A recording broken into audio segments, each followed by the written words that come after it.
Audio. No? Hello. Can you hear me now? Thank you, Chris. Appreciate you. Hopefully there is audio now.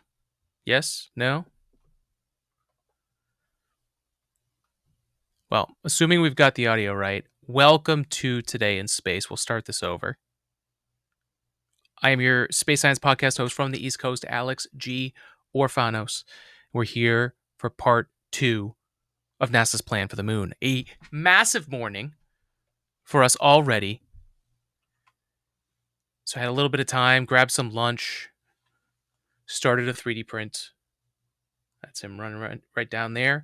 The Prusa i3 Mark 3S Plus. And we are 3D printing Project Hail Mary's free 3D model. It's available on their site. This is not an ad because Project Hail Mary did not pay me to talk about this movie, but it was such an amazing book that I can't not tell you to go see it in theaters. And the really cool thing, there is a 3D model available for download. So this is actually the download. The 3D print we're doing, it's a keychain of the fist bump that Rocky makes of Dr. Grace. So that's really freaking cool. We had to do some troubleshooting on our 3D printer because it wasn't working. And so we're here. What we did was we adjusted. So I'll give you the part detective here with AG 3D printing. The problem we were seeing with my 3D printer was that it would start a print, it would start to heat. The heated bed was showing that it was reading the room temperature, which means the sensor was working, but it was not heating up.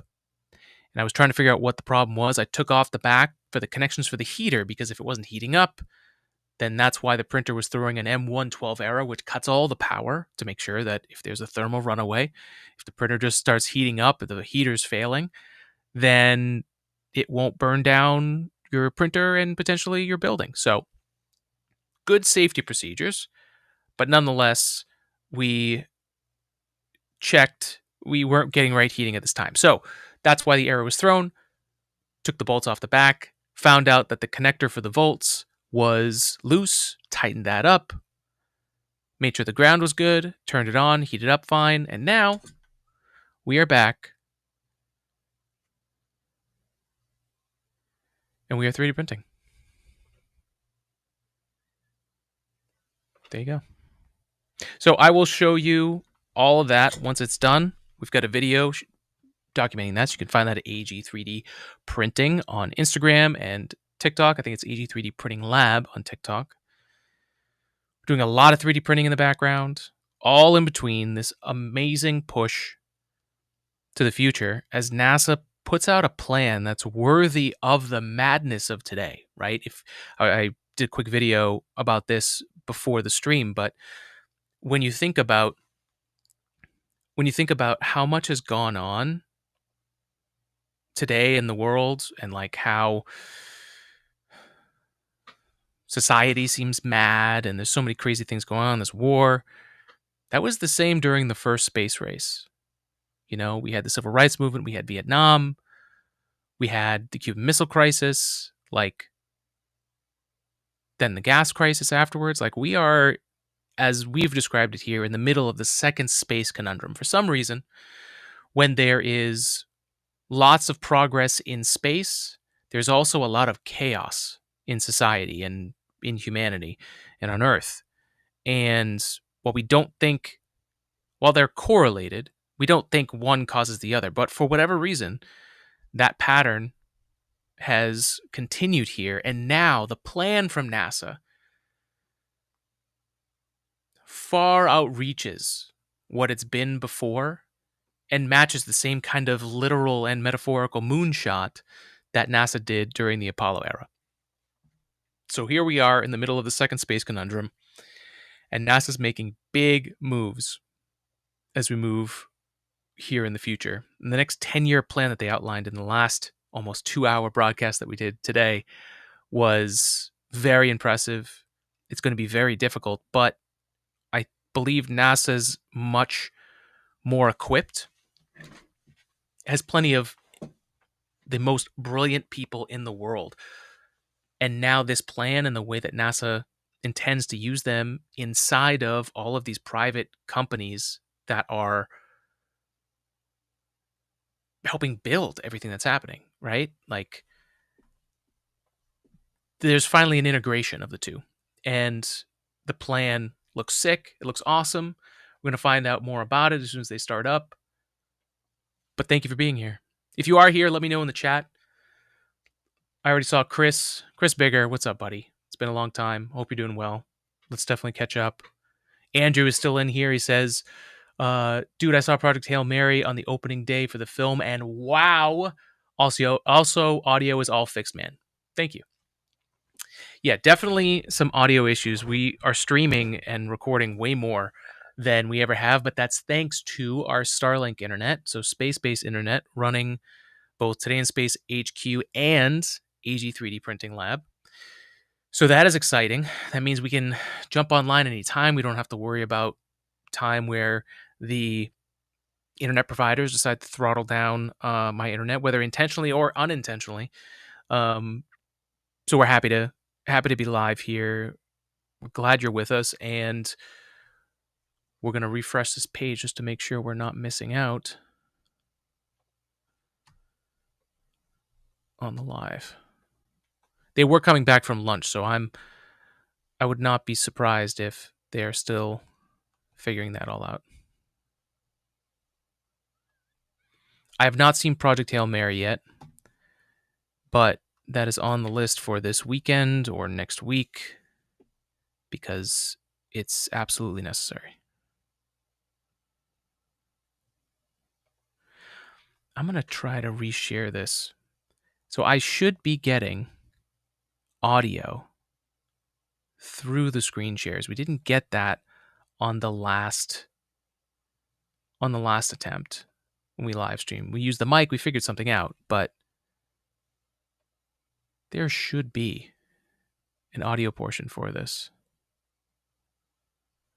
I'm going to turn the audio up on this. Can you guys in chat let me know if you hear the music?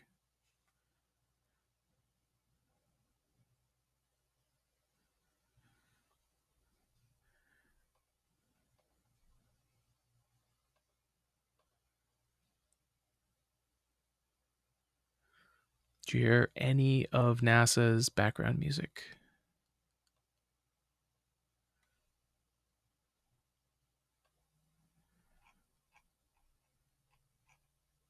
It's not very loud.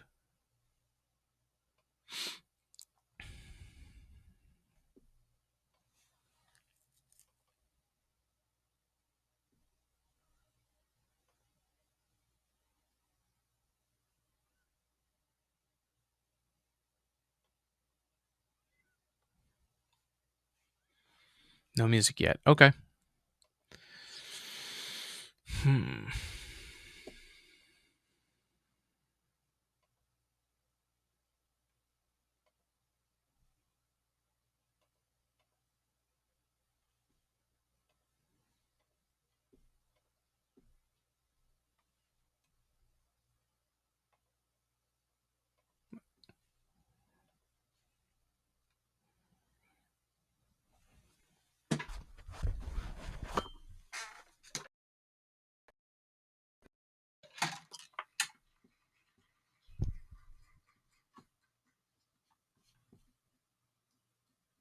Thank you all for being here this afternoon.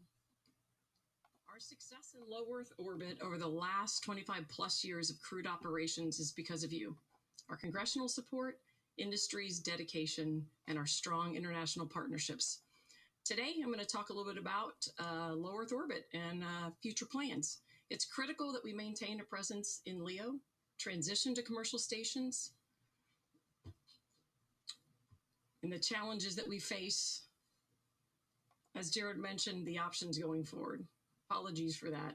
We spent an hour before this fixing the teleprompter, so I have a handy backup here if we need it. All right, let's get started. Let's go ahead and go to the first slide. the next first slide. All right, I'll talk as we're figuring out the slides. Our objectives in low Earth orbit have not changed. NASA's core objectives are to maintain America's superiority in space with continuous crew presence, to continue conducting groundbreaking research, technology development, human research, and using LEO as a proving ground for exploration. We want to expand commercial access to space, stimulate commercial demand, and foster economic growth. Of course, space station will end, and we also need to plan for the responsible retirement of the space station and transition to future commercial stations. Building a replacement for ISS is a national imperative to maintain an orbital laboratory and a proving ground in LEO. Developing the station took worldwide and industry commitment. We had a massive team of major aerospace firms with 4 prime contractors and over 500 subcontractors and suppliers. We also had major contributions from our international partners, and of course, they had hundreds of suppliers as well. It took 37 shuttle launches and over 160 spacewalks just to assemble the space station. It's a lot. And of course, the Russians, who provide all the propulsion for station, also had a large number of launches. We spent over $50 billion across shuttle and station assembling station, and to date have spent $100 billion. It took us about 10 years to get to the point where we could really do research on board space station. And of course, today, station is a world-class laboratory with capabilities that have enabled over 4,000 research experiments from 5,000 different researchers across 110 different countries. Over 290 people have flown to the space station from 26 different countries. Today, ISS is serviced by multiple crew and cargo missions to maintain our crew of 4 and the amazing research that we do. The operational tempo is high, with a dynamic activity about every week and a half. Our success over these 25 years of crewed operations was forged through significant failures and anomalies. We have overcome them through relentless, high-stakes human intervention. I want to talk a little bit about some of the challenges we've faced because we are operating in an unforgiving environment, and any future station will encounter similar challenges. I like the slide. We lost Columbia. That grounded the shuttle fleet for 2 years. We relied on our Russian partners to bring our crew home and to subsequently launch our crews and resupply for 2 years. We lost transportation vehicles like SpaceX CRS-7, Orbital CRS-3. We lost the cargo on those missions, but those fleets were also grounded for a period of time as a result of that. That really highlighted the importance of redundancy and resiliency in transportation and the criticality of having a robust resupply strategy. Since assembly complete, we've conducted over 110 spacewalks to either repair, replace, or upgrade space station systems. The picture here that you see on the screen, that second picture, is an image of a torn solar array that was damaged from micrometeoroid debris. Of course, that risk of micrometeoroid is inevitable for any spacecraft operating in low Earth orbit. In fact, we've done 41 debris avoidance maneuvers over the life of the space station. This particular repair was time critical. It happened during a shuttle mission. We were able to get a crew out there on the end of the robotic arm and kind of tie it up and repair the array. We've also had to overcome numerous major vehicle and spacesuit anomalies and medical incidents like the recent medical evacuation that we had from station. Some of these anomalies have been significant, like the image there shows water that flooded a crew member's helmet during a spacewalk. Chris Hadfield. We came close to losing a crew member, and it grounded our EVA spacesuit fleet for a year. Many people have asked me if the vehicle failures we see on space station are related to the age of the station. They are not. We had higher failure rates earlier in station, and we invested in hardware changes and redesign. And so today we actually have improved reliability, so our failure rates have decreased. It took 30 years and significant investment to get space station's state-of-the-art life support systems to the performance targets that we have today. We have now reached 98% water recovery, which is pretty close to our Mars target. Not quite there, but pretty close. These are some of the most complex and unique space systems that exist, and they're also where we carry some of our highest time critical risks. Any future station will encounter similar failures and challenges. Overcoming them will require expertise, robust capabilities, and strategic planning. Building and managing a station is not easy, and it is not inexpensive. Next slide. Woo. Loving the truth in this.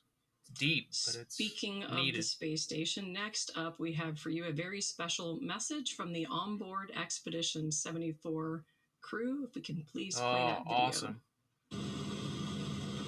Hello from the International Space Station Expedition 74 crew. It's an honor to join you today for ignition. As I look out the cupola window at the thin blue line of our atmosphere, we're reminded every day why your discussions are so critical.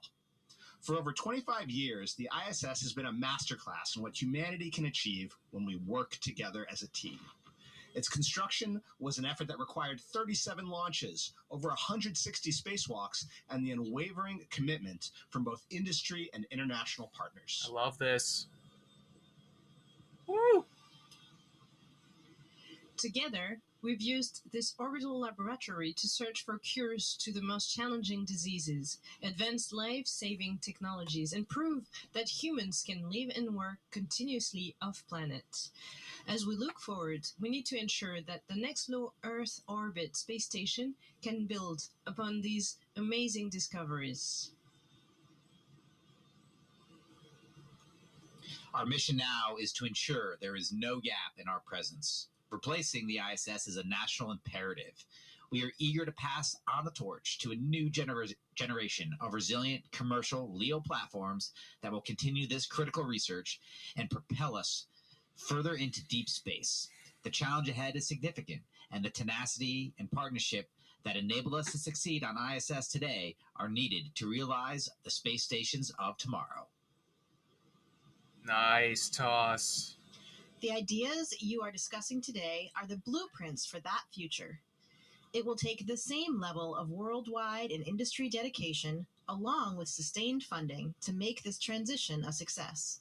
We are excited to see the innovation and ideas coming out of Ignition. We look forward to the day we can hand over the keys to the next great outpost in the stars. Thank you for your commitment to keeping low Earth orbit open for discovery into the future. Thank you, and goodbye for now. Yes! The old tumble and spin.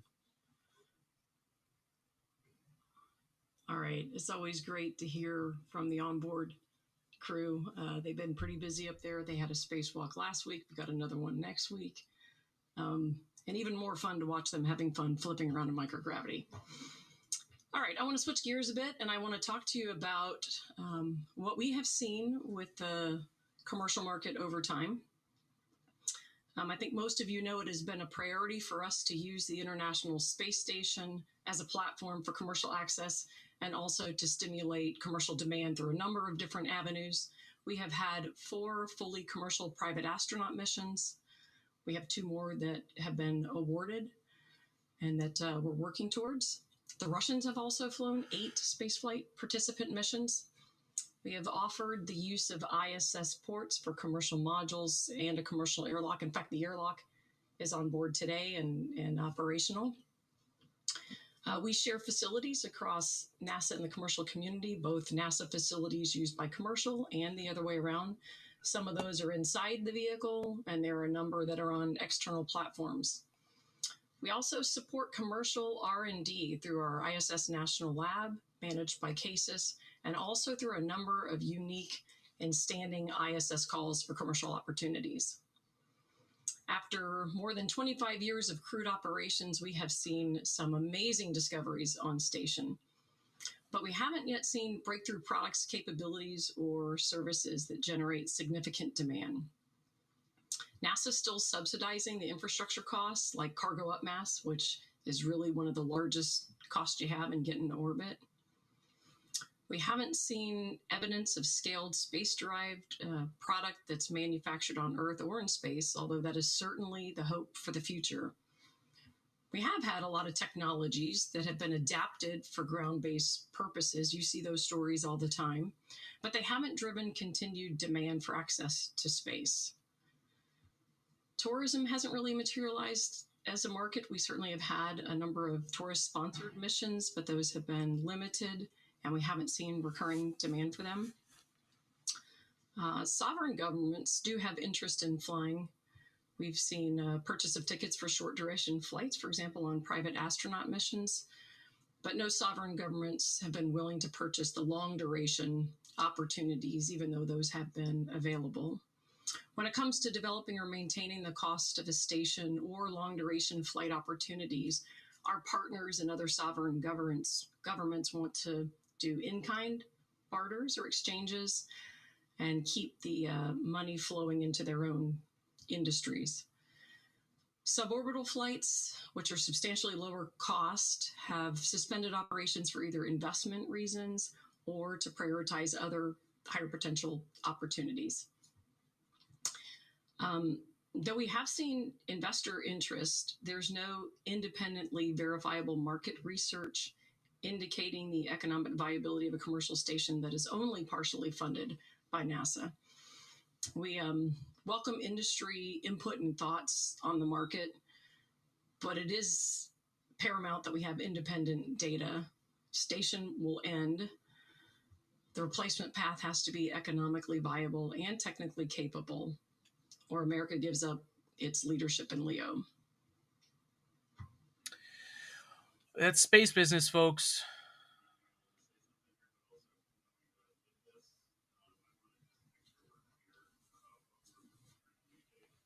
And this is a big takeaway for all of us here, that we have over the last several months been very transparent with the world about where we see issues and where we see challenges in the development activity, everything we're doing. And this is a big area, and we want to be very clear about this before we maybe be a bit more optimistic about ways we can go forward. But this is a real challenge. It's a real problem. We know our presence in LEO is an imperative nationally. It's directed not only that, but also it's for every possible reason we can imagine. Having our presence in LEO is absolutely a national imperative. We cannot get that wrong. As Dana said, there is physics votes last. The current vehicle we have, which is an amazing machine, will eventually not be usable. By the mid-2030s, we will have structural and other issues that will preclude it from being useful. And we have to get the replacement approach right. We can't entertain fiction on what that approach might be. It has to be grounded in reality.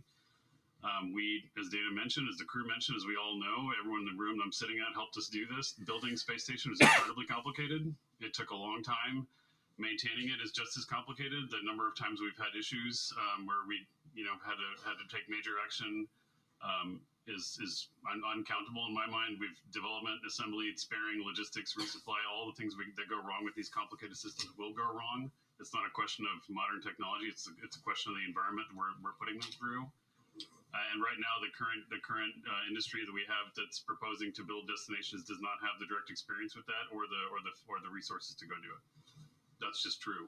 We want that to be the case, but an operational campaign of this complexity that took the allied governments of the world, 30 years to maintain, is not something that exists native in industry.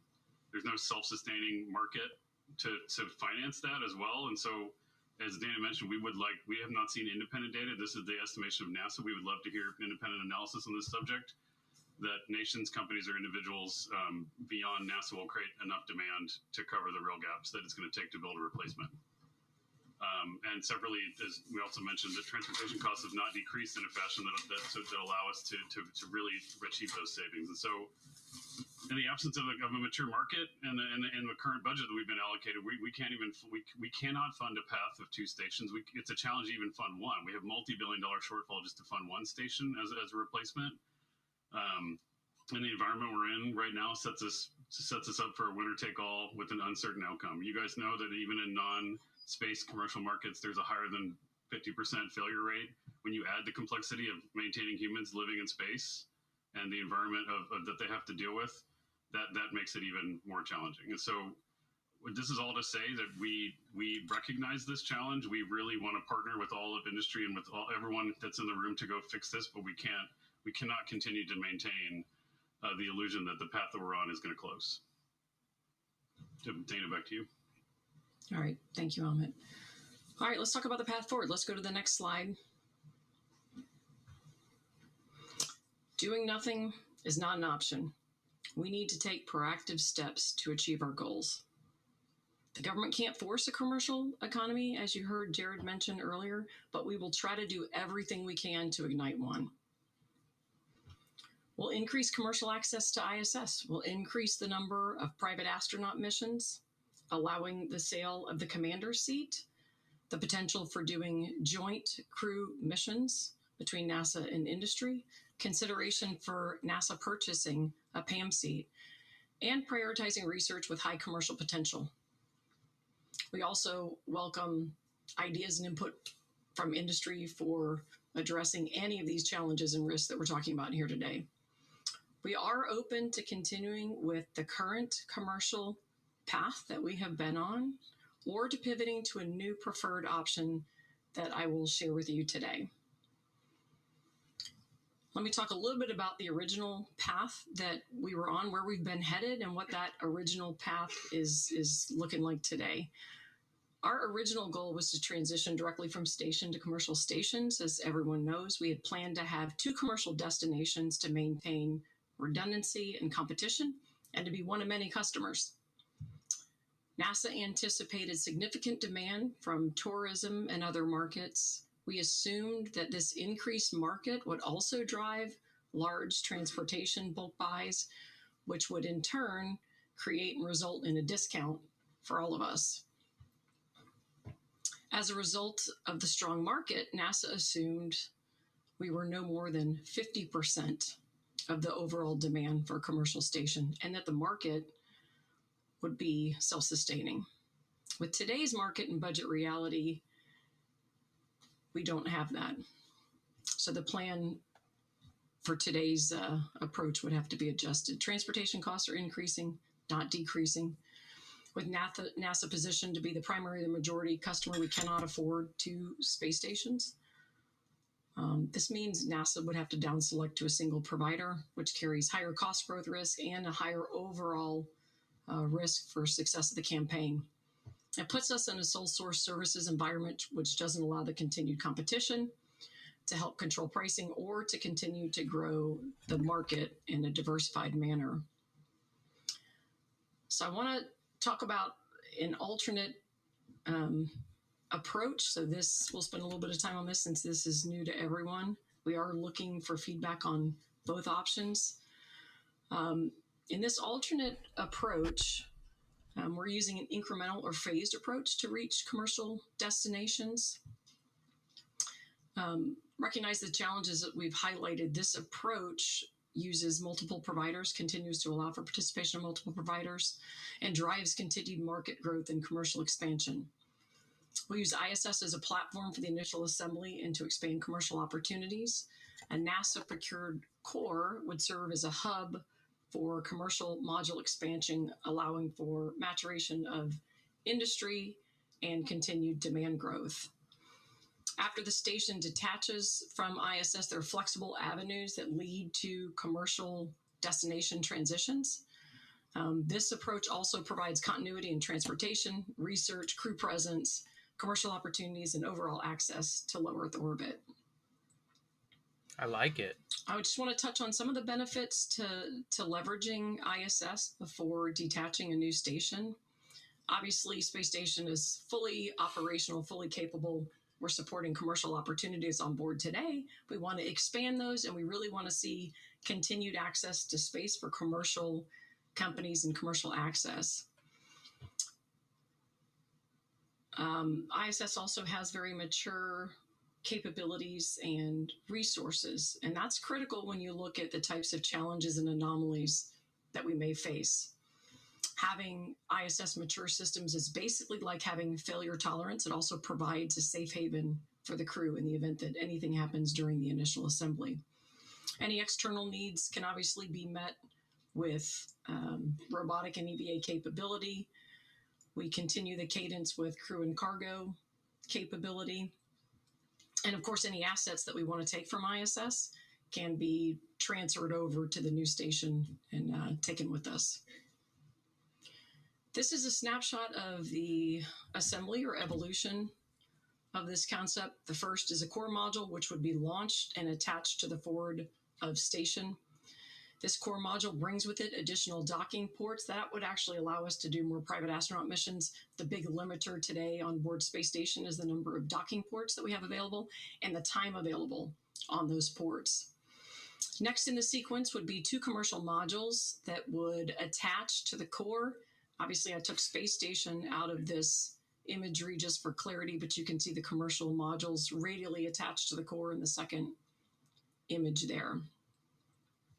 Before departure, we do outfitting of all the different modules and transferring of whatever assets we wanted to bring over from the space station. And then the new station would depart. Post-ISS, the expansion will be driven by the market and our continued objectives in LEO, with the next step being the addition of more capabilities such as power and cooling.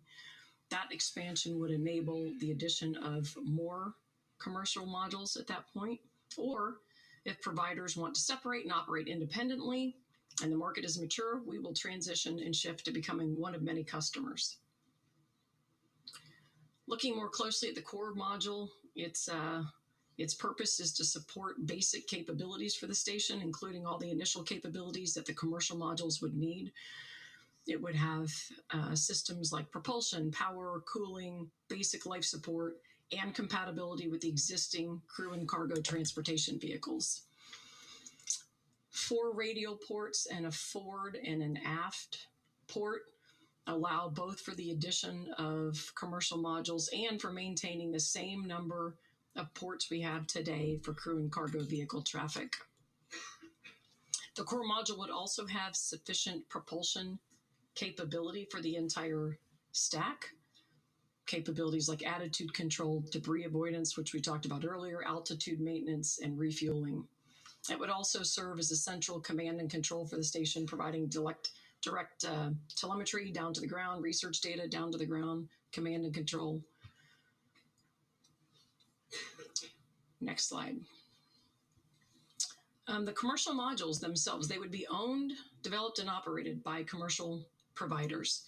The commercial modules would have research and habitation capabilities that meet both NASA and industry needs. The modules would be attached to the core radial ports while at ISS. We'd like to see the development and operations set up through a partnering arrangement. That's one of the things that we'll be asking about with our RFI that will come out tomorrow. So we'd like input on that. When the market matures, we would transition from this partnered agreement to a services-based model. For future expansion, this architecture is really flexible. So there are a lot of options for future expansion. What we're really looking to do is use market indicators and industry needs to kind of drive and determine what this phase would look like. If commercial markets have matured, like I mentioned before, providers can separate, build up their own stations. We'll transition to being one of many customers, or we can add additional capabilities here. What you see in the vertical, in the image, the module in the vertical is the power and cooling module. That addition would allow us to add a number of additional commercial modules to the forward end of the station. There are a lot of new industry opportunities available here. With the expansion of what we want to do with space station, we are going to move from 1 private astronaut mission a year to 2. We're allowing for the sale of the PAM commander seat, which I know has been a challenge previously with the more stringent requirements we had with previous ISS experience. We will consider purchasing a private astronaut mission seat. We'll look for the potential for doing joint crew missions together. And as I mentioned before, prioritize research that has high commercial potential. And we're also open to other ideas that industry has for how to maximize the commercial use of the space station. Providers have opportunities to build 3 different modules. We have the core module and the 2 different commercial modules.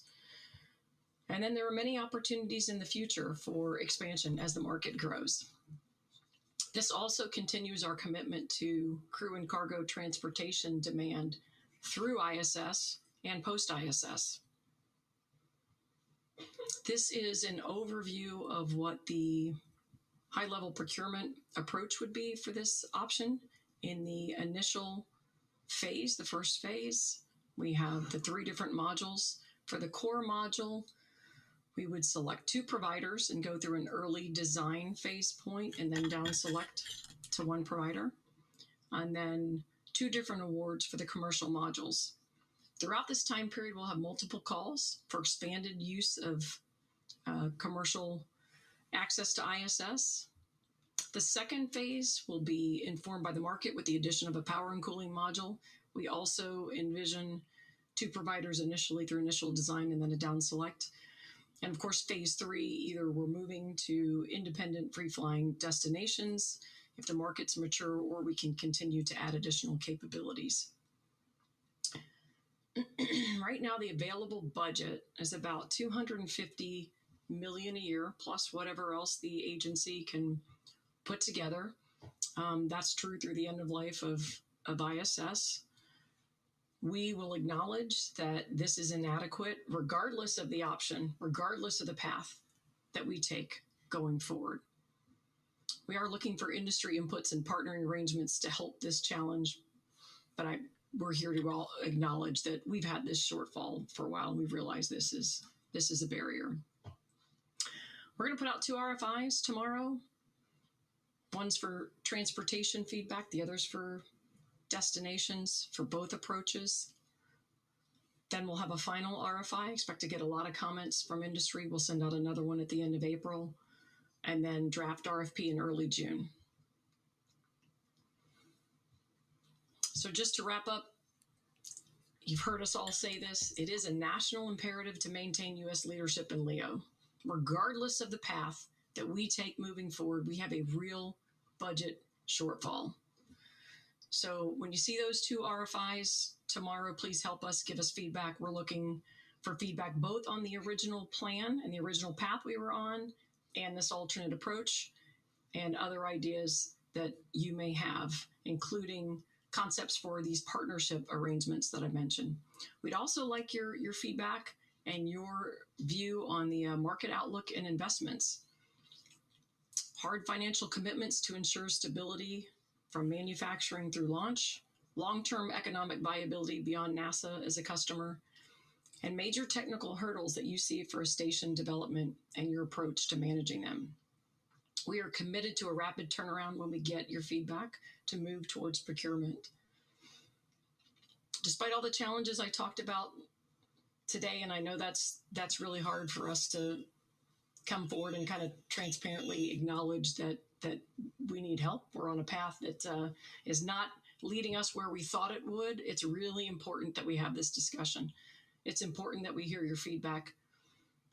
We're looking forward to creating commercial opportunities across industry, hearing your ideas, and establishing a trajectory that maintains U.S. leadership in LEO. Thank you very much for your time today. Wow. That's so much good right there. We'll now head into a 10-minute break. All right, 10-minute break. We got some time to chat. Okay, what did you guys think as I switch over? What are your thoughts? Let me know in the chat. I have so many thoughts I wrote down. Let's switch on over. We'll do this. Okay, a lot to break down there. That was the real session. That, after following this for 12 years at this point, that was the most honest I have seen NASA be outside of like a conference, but to the public about the situation of what we have as space capabilities and what the budget constraints are, right? So we talked about this in the first half at the end and why they moved away from Gateway for the moon. But just talking about the ISS and replacing the ISS, which needs to be replaced at some point. Space stations are expensive not only to build, but to maintain. And we just heard there's a multi-billion-dollar yearly cost to bringing up all the supplies, doing any kind of repairs that need to happen, and then paying the contractors that are going to bring people to that space station. So to hear them say that out loud, I mean, I have to give NASA props. And again, this goes back to good leadership, right? Good leadership is going to make people want, like the woman that was speaking, she had to discuss some of the most difficult things that the entire industry, especially NASA, has not been forward with. And so, like, just from a human perspective, for her to have to stand up there and be the person that says it out loud, I mean, that is a challenge and a reason why this hasn't been brought up, because people don't want to. It's not a truth that people want to bring up, and we live in a world right now where saying the truth and being honest and looking at data to say however I feel about it, what's the reality? And that's what this last thing was. So that was Dana Weigel, the program manager for the ISS. So I was very happy with that. Andrew in the chat says, love the overall overview of the challenges the ISS has had. Topics we don't hear too much about from a perspective like this today. Yep. No, this is, I mean, my mind is seriously blown at the amount of honesty. But again, this leadership style, we're seeing a lot of accountability. Again, something that's very rare in today's world. We're seeing it from Jared Isaacman from the top, and from the top, it is boiling down, and everyone is airing the dirty laundry, of the American space program, of just space programs, right? Um, and for the first time, this is a different type of leadership style too, right? There's a leadership style of, don't worry about it. You trust us. We know what we're doing. We'll figure it out. Everything is fine. Versus, we have issues that we need to solve. We can't keep shoving it under the rug. So let's talk about it. And I'm going to trust, or at least put faith in, the talent of everyone else. This is the same of NASA. This is the same of small businesses, big businesses, families, communities. You need to have everyone airing out the problem so that we can try and find solutions, right? If you're about diversity of thought, right? You're about finding new ideas, then you can't tell everyone and hide behind a door and say everything's going to be fine. That is, whether you mean it or not, telling everyone else that you don't think that they are smart enough or capable enough to provide, or that you think that you're the only one that can solve that problem. And that is a big problem in STEM fields from a leadership and from a cultural perspective. There are a lot of people in the STEM fields that have a lot of ego and think that they're the smartest person in the room, or that no one else can think about it than them. And this space business breakdown of the ISS and the problems and the challenges and what needs to happen if we're going to keep it, I mean, that's good. It sucks short term, and it shows you the why it's been so difficult, but in the long run, it's going to help everything grow. And so I'd much rather this and give us all a chance to do this than all of a sudden it disappears one day and we didn't even have a chance to do anything about it. Andrew says here, there'll be a lot of interesting final roles for the ISS as we get towards the end of that major era. Yes. And I thought that was really interesting, that that ISS turnover and detach phase, right? So we had Skylab, right? Skylab was deorbited and sent to Point Nemo, which is the point in the Pacific Ocean where it's the furthest from any landmass. And so they basically deorbit giant spacecraft, giant debris that won't fully burn up. They have it deposit into Point Nemo, so that way, because it's so far from land, there shouldn't be any boats, so you don't even have to worry about as much coordinating deorbiting something massive from orbit, right? So with the future of the ISS, I loved that they put together a plan. I think the plan right now is to deorbit the ISS into Point Nemo at some point when it becomes unoperational, but ideally we'd have one to replace it.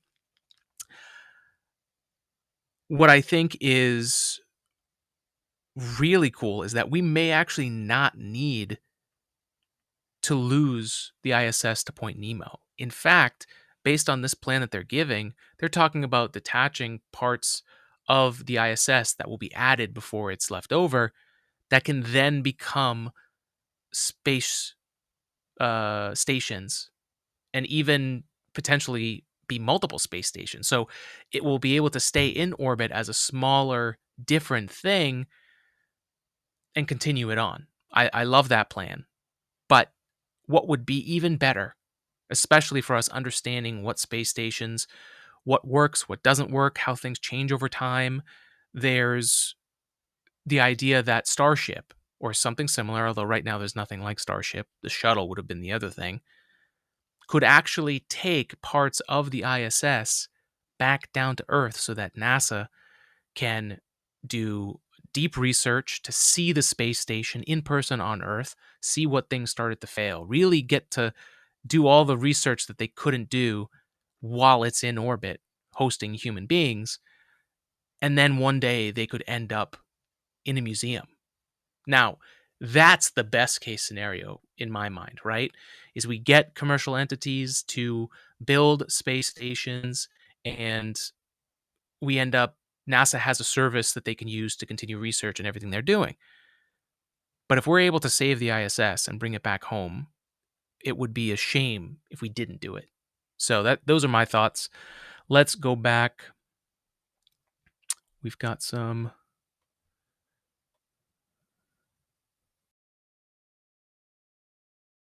Come on, reconnect. What do I think about the ISS adding a commercial core to allow for the specific assembly of a commercial station before detachment? Just a very interesting topic we just witnessed. Yes, it is. It's super fascinating. And, you know, I think I love that plan. In fact, a lot of that, what they were discussing, like one of my favorite classes was spacecraft design. And in that class, we were designing a mission to Mars and we used an Excel sheet to calculate all the things we needed, delta V and everything else. But we also had to demonstrate, like, okay, we've got this vehicle, it's got all the power requirements, fuel requirements, capabilities. That your launcher can get it up there. All of that space business and space craft dynamics that they discussed in that is what I went to school for and what I loved the most. So I was nerding out so hard during that. Um, and space stations, there's been a lot of companies that are working on space stations. There's Vast, Blue Origin had Orbital Reef, which they seemingly put to the side so that they could work on the moon, so that they got the Blue Moon lander and New Glenn. And there's a lot of other companies that are working on commercial space stations. So I love the idea that we would potentially have an option for the ISS to not just fall away like the space shuttle did, right? We lost the space shuttle and then we didn't have that capability ever again. So I really like that NASA is being honest with everyone else, especially the people that could make a difference, right? NASA's funding is not going to necessarily get any bigger. And so you can either play defense and make the best with what you have, which they said is a possibility, or a company in the United States could decide, or a conglomerate of companies, or whatever it might be, can decide to help make sure that we have LEO, low Earth orbit presence after the ISS has to come down at some point. That will be very, very interesting to see. I had another thought on this. Let's look back here. Commercial stations, yep. I don't know. I do know that we are living through some very incredible times. I mean, my mind is just racing with all of the different possibilities that could happen, but I will definitely lean on the side of leadership telling us the problems we have so that everyone has a chance to step up. You know, if you don't, and this isn't any problem, whether it's a business, whether it's at NASA, if you aren't realizing that there are things you're doing wrong, if you're not able to be adaptable, then you're just not going to have a chance at winning. And winning in this case is making sure that we don't have to go through what we went through when we lost the space shuttle. The space industry almost disappeared because we had to deal with the fact that there really wasn't an option ready in time or within budget of what was available to make it so that the space program could continue in a manner that, matched the level of amazing talent there. So the 10 years of the podcast here, when it started, even the first 5 years, there was a lot of hope and faith that it was cool enough, that we had enough of a head start left over from the space shuttle that we would figure it out. And luckily, the private sector stepped up, and you had SpaceX and Blue Origin and Firefly and Rocket Lab and like so many other companies that helped with launching mass into orbit, which is a huge part of it, right? If you don't have rockets to send things into space, you're not going to space. That's that's the reality of it. Hey, what's up, Heather? Glad to see you. Would love to know what you think so far. This is such an exciting day. Heather is, I would argue, an even bigger fan of space and is even deeper in the space than I am. So, cool. Sounds good. So Heather's got it muted, but I'm glad you're here. So, what else do we have to go off of? We've got the 10 minutes before we came back. Let me look at my notes. If you have any questions about what we just saw, about anything about NASA's moon plan, please feel free to leave it in the chat.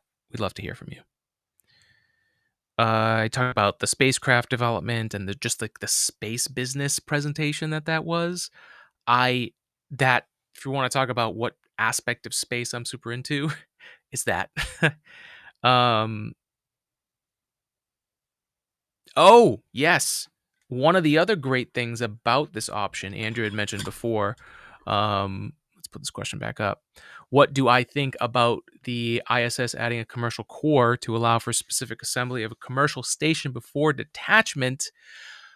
I love that because the way that NASA's mission for Gateway and for the replacement for the ISS was set up was basically that one company, one contractor would replace it. And so you have all of these companies who are in America who are building space station technologies. Some may be further than others and probably in other areas, right?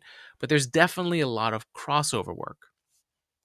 What I love about this commercial option is that they have two contractors that they want to bid for the core, right? For that commercial core.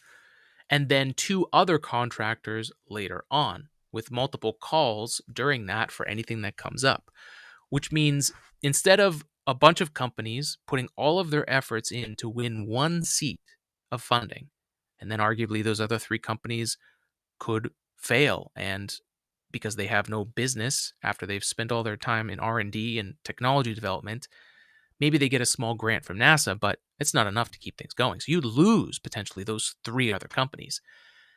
Now, with having four different pieces of technology that come together, Now, NASA is supporting multiple companies working on this technology, which means multiple approaches, which for redundancy and for just healthy spacecraft design and development, that's the best case we can do. And it's investing back in America and the industry built around NASA, right? So, back to Andrew's question, it is a very interesting topic that we just witnessed. And if there's one niche that I've been talking about for a while, it's the intersection of business and technology and space. And that presentation was brutally honest in the best way.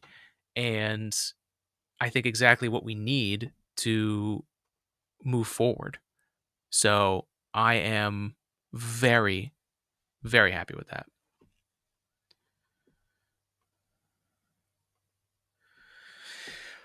But those are my thoughts. So if you have any thoughts about the current NASA moon plan, please let me know in the comments. We are sitting here waiting for, I believe, is the fourth and potentially final presentation, at least for this block. Let's see here. I'm going to go back. So we heard from Dana Weigel, the program manager for the ISS program. We heard from Carlos Garcia Galan, the program executive for the moon base, who used to be working on Gateway, which would have been the lunar space station. And that's really cool because if you think about multi-billion dollars just to keep things running in orbit, right? That's how hard it is to supply an orbiting space station and keep it fully capable for human beings. We have the data to show that that is actually very expensive. And in a lot of ways, that wasn't something that was really being discussed, especially from the top at NASA. So I'm very excited for Carlos because he's working on the he's been working on and was potentially leading the gateway option, which would have kind of continued the ISS work, but at the moon. You could see just how much what we've worked on for, you know, the last 20 years with ISS can actually go into ground-based operations on the surface of the moon. And we can actually do more with less money. I think I saw a number, we have to check this, but I saw a number of $10 billion in investment for a lunar base. When you compare that to what would be needed to build Gateway, I think $10 billion would just barely sustain the basically operations of the station, not even including building the station. And I think that's the conundrum that NASA was in if they continued doing what they've been doing so well for the last 20 years. So that was a very interesting talk. We have not heard from Steve Sinecor, program executive for Fission Surface Power, which is a big part of that moon base plan long term. And then Dr. Nicola Fox, associate administrator for the Science Mission Directorate. We have not heard from her, but we did hear from Dr. Lori Glaze, the program manager for Moon to Mars program at the very beginning. So we got two more speakers left, and we're just hanging around, folks. Thank you for being here. Let's check in while we're here. Let's check in on my 3D print. So, like I was saying before, if you go to projecthailmary.com, if you haven't seen the movie, go see it. It's not an ad, but it could be Project Hail Mary. You lost your chance. No, it's not an ad, but it's a great book, and from everything I've heard, it's a fantastic movie. So if you haven't seen it, go see it. If we're talking about what NASA is putting into place right now, it feels like Project Hail Mary for the future of NASA, right? We're airing out all the problems with the program and funding and how hard it is to actually keep a program going. Project Hail Mary captures everything about what like this moment feels like right now. So, if you haven't, go see it. But in the bottom on their website, they have a 3D model that's available. We're gonna pull up our lab camera right now. and I'll show you where we're at.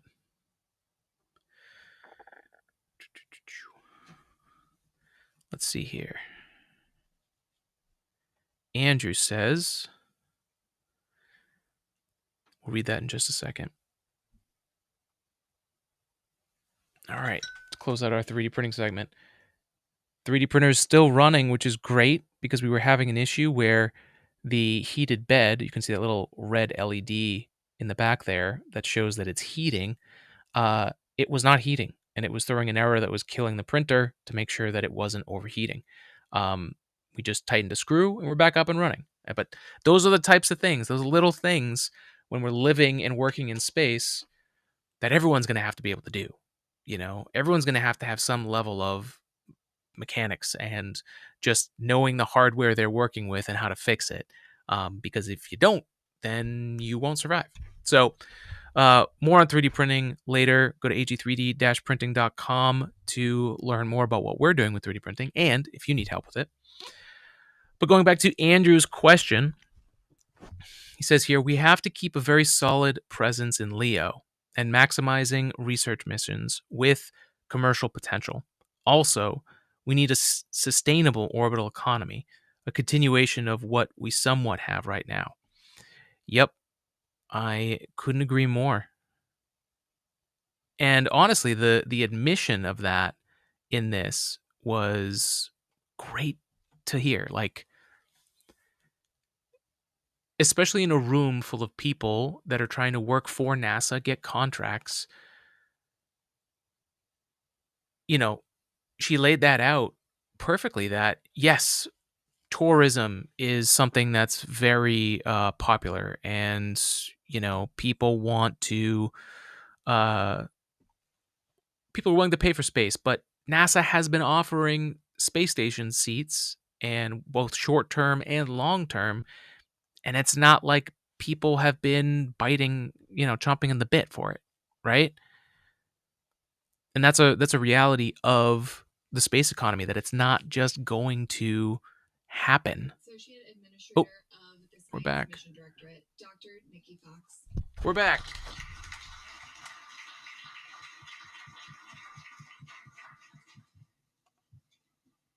The universe is vast. Last year, the number of confirmed exoplanets passed 6,000. That means when we look at the night sky, more than half and likely most of the stars we see are accompanied by orbiting planets.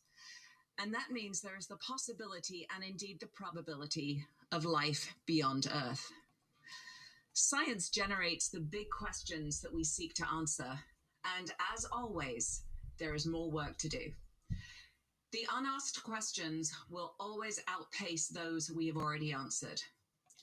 With the administrator's full support, we are determined to do more science than ever. NASA routinely does what others think is impossible. Now, for each of you, this is your everyday, taking dreams and building them to reality. Our collective workforce is really, truly one of a kind. We are uniquely bound together by our mandate to explore the unknown in air and space, to innovate for the good and benefit of humanity, and to inspire the world through our discoveries. Science is the beating heart of this mission. Aeronautics, space technology, and human exploration are endeavors that we are proud to support and platforms that we use to expand the scope of our science. Every day, I wake up with the goal of getting more science into space at a lower cost for our taxpayers. Today, we will dazzle you with some space mission updates and debut a lot of new science ideas and new opportunities for us all to collaborate together. I'm listening. Much is still being developed, and there are definitely still some unknowns. But tomorrow, and for the days and months to come, we will engage with our partners, current and future, to get your very critical feedback. Looking forward, we'll continue working together to mature those concepts. I think it's very clear to all of us that the science we can do together is exponentially more powerful than what any single organization could do alone.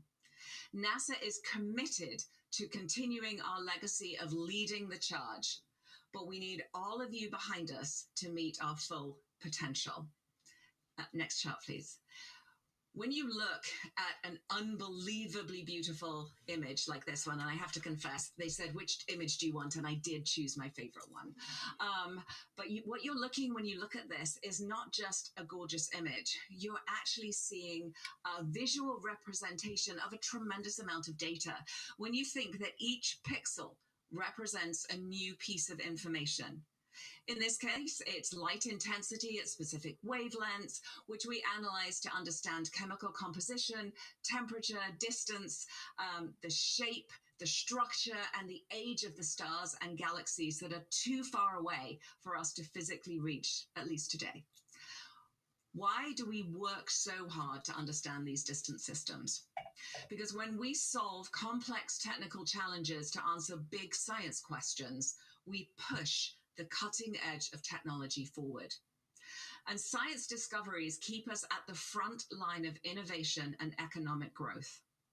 This advancement always comes home to benefit us in the end, and it's critical, and actually it's often unseen. It's a critical way that the US maintains global leadership. NASA science is the tip of the arrow for the country's advanced technology strategy, piercing the furthest veils to shape our future. Technology invented for space often pushes whole industries forward.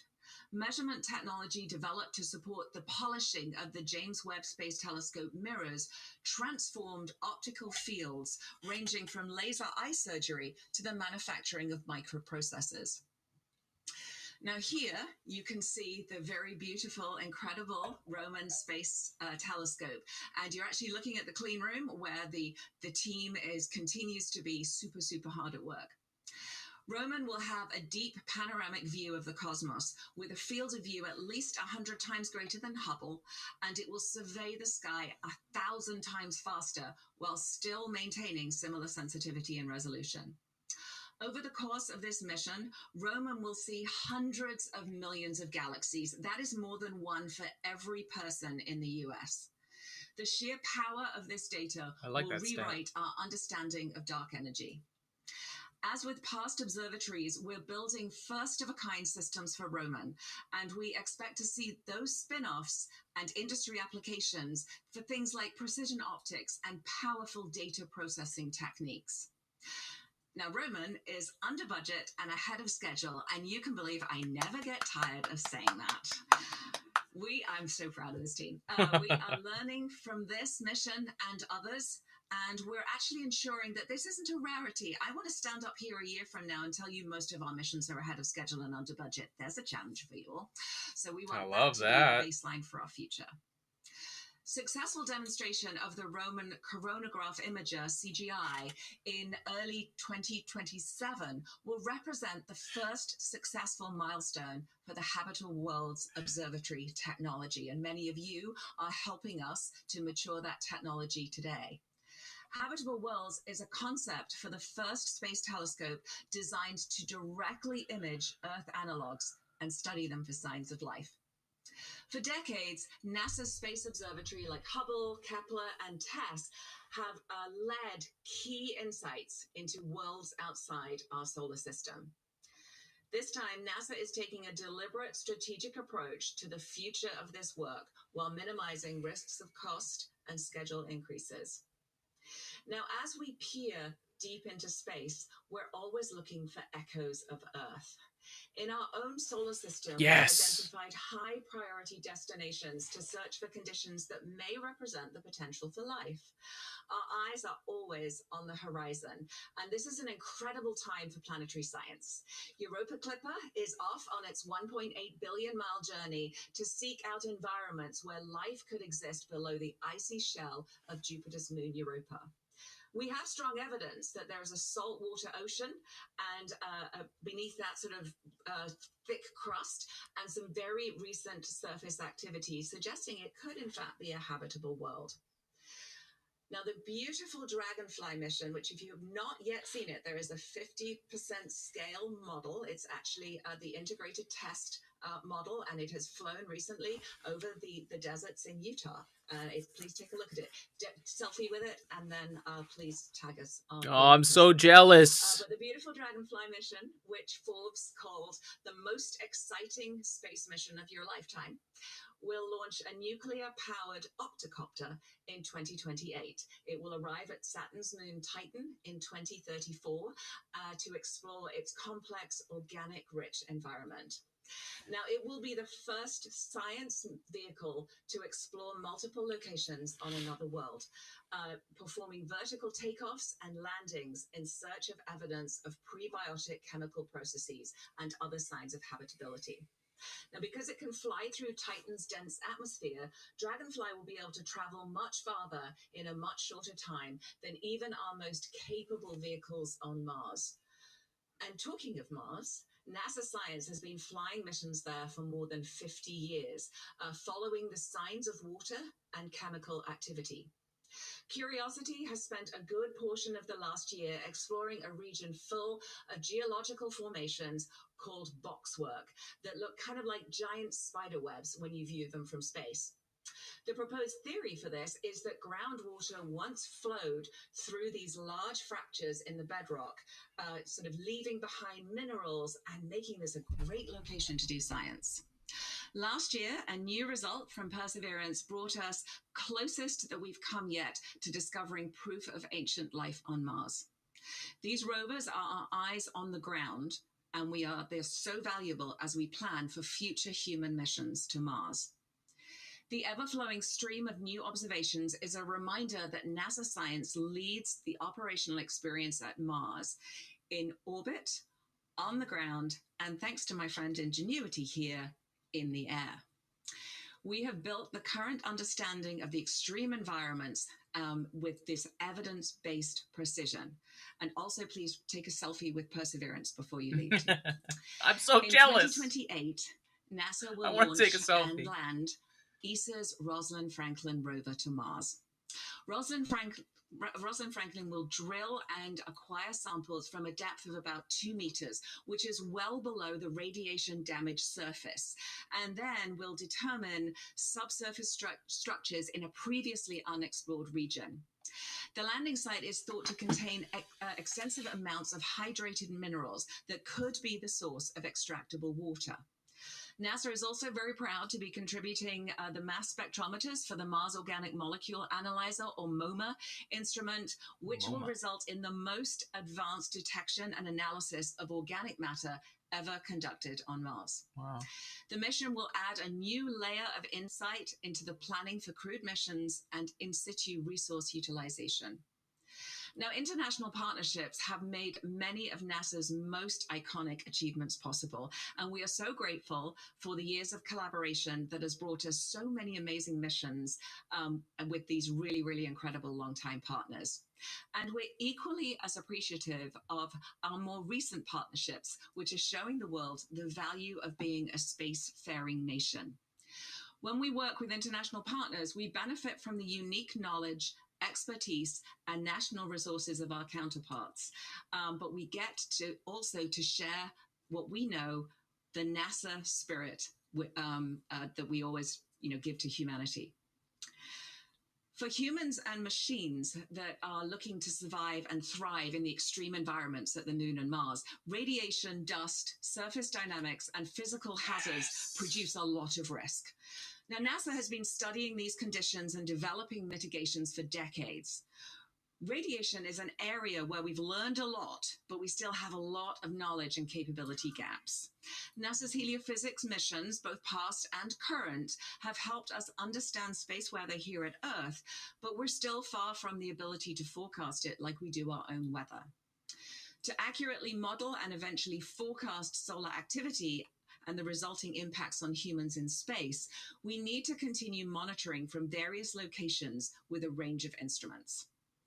Now, to that end, in 2025, the Heliophysics Division launched actually their first dedicated mission to Mars, the ESCAPADE mission.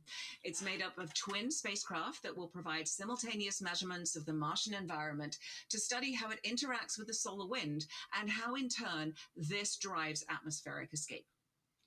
Escapade will definitely better help us understand the unique space weather at Mars as we prepare to send human explorers to the Red Planet for the first time. And this mission is demonstrating a new strategy that enables Mars-bound spacecraft to launch at nearly any time.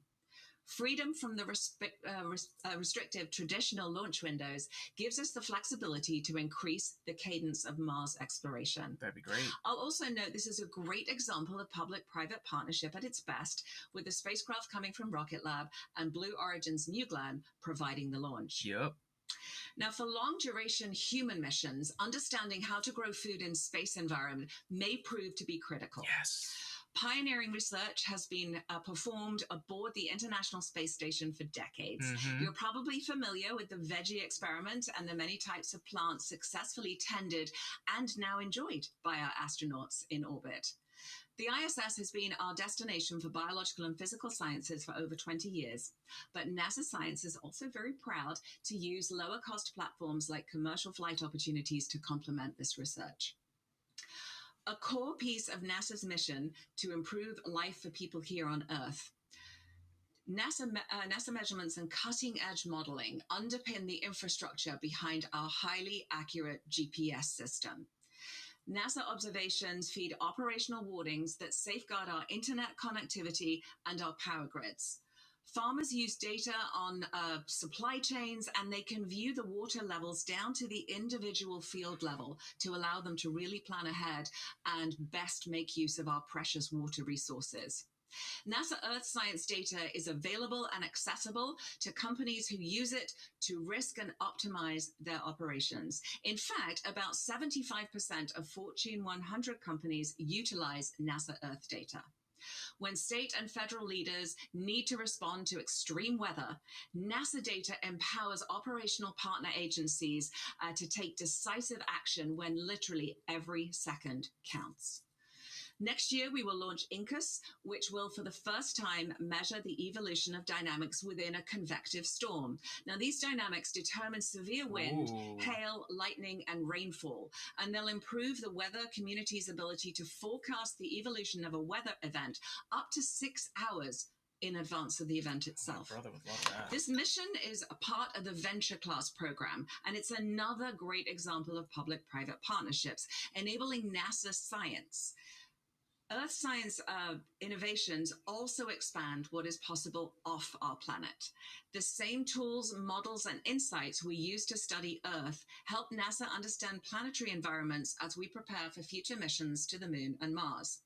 Right now, we're identifying more ways to apply our Earth research models to the Moon and later to Mars. With the Explorer for Artemis Geology, Lunar, and Earth missions, or EAGLE, there's a bad acronym for you, NASA will deploy breakthrough hyperspectral images across the Earth, with later missions anticipated for the Moon and Mars in rapid succession. On Earth, they'll identify critical minerals for national security to enable precision agriculture and to support disaster response. On the Earth and at Mars, they will locate critical minerals and resources that enable water ice for propellants, for rare earth elements for technology, and construction materials for habitats.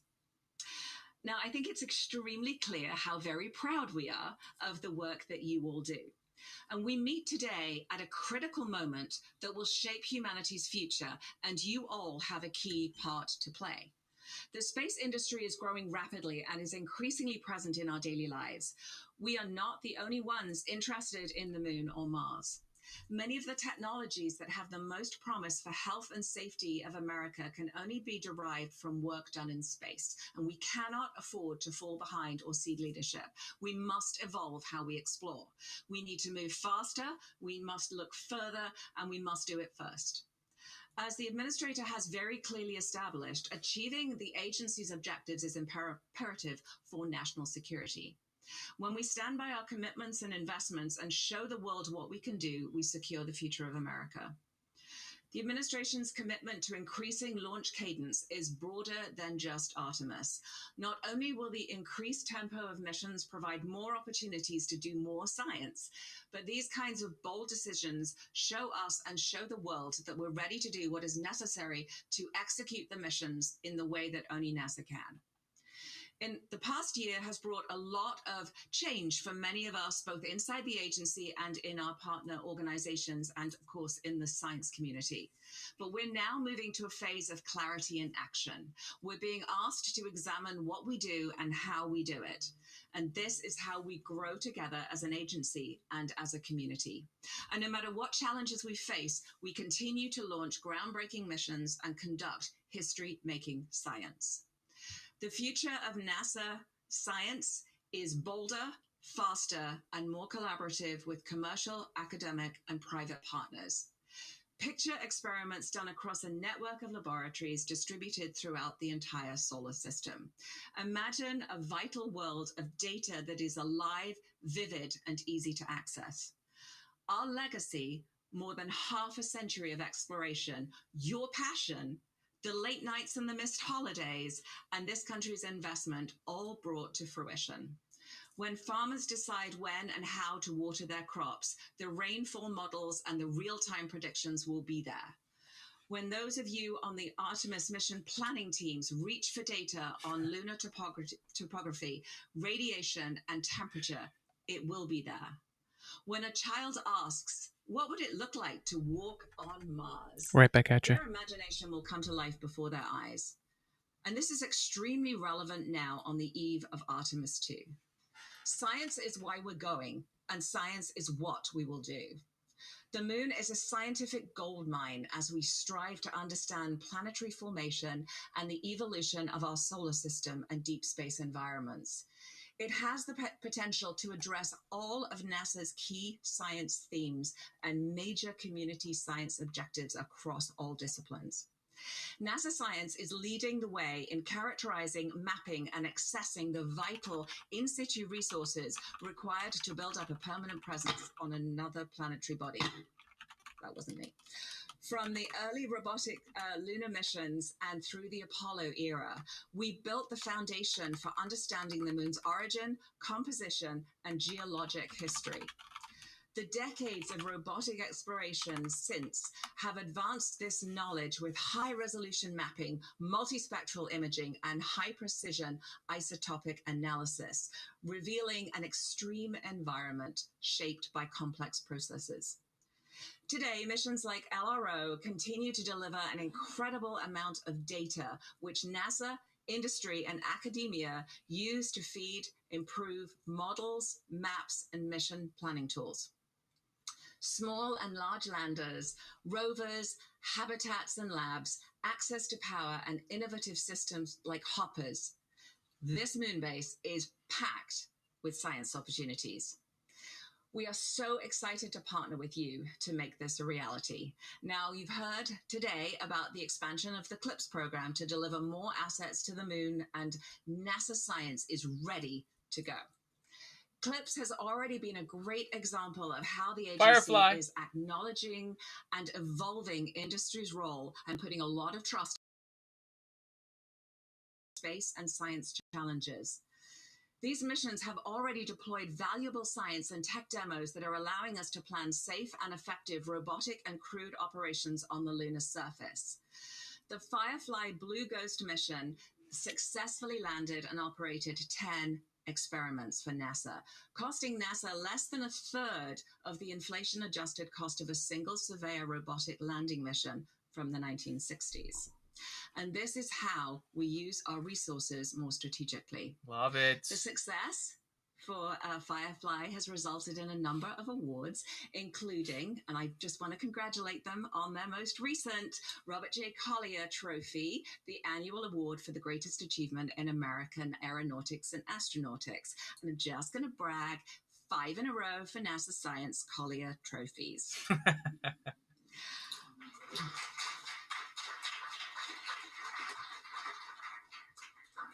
Yeah, I'm a bit proud. Utilizing the innovative power of the commercial sector to rapidly design, develop, and operate landers and orbiting assets while meeting the needs and requirements of hosted payloads in a perfect alignment with a future vision of how we do more science. So today, I'm really excited to announce that NASA has selected the next CLIPS lander.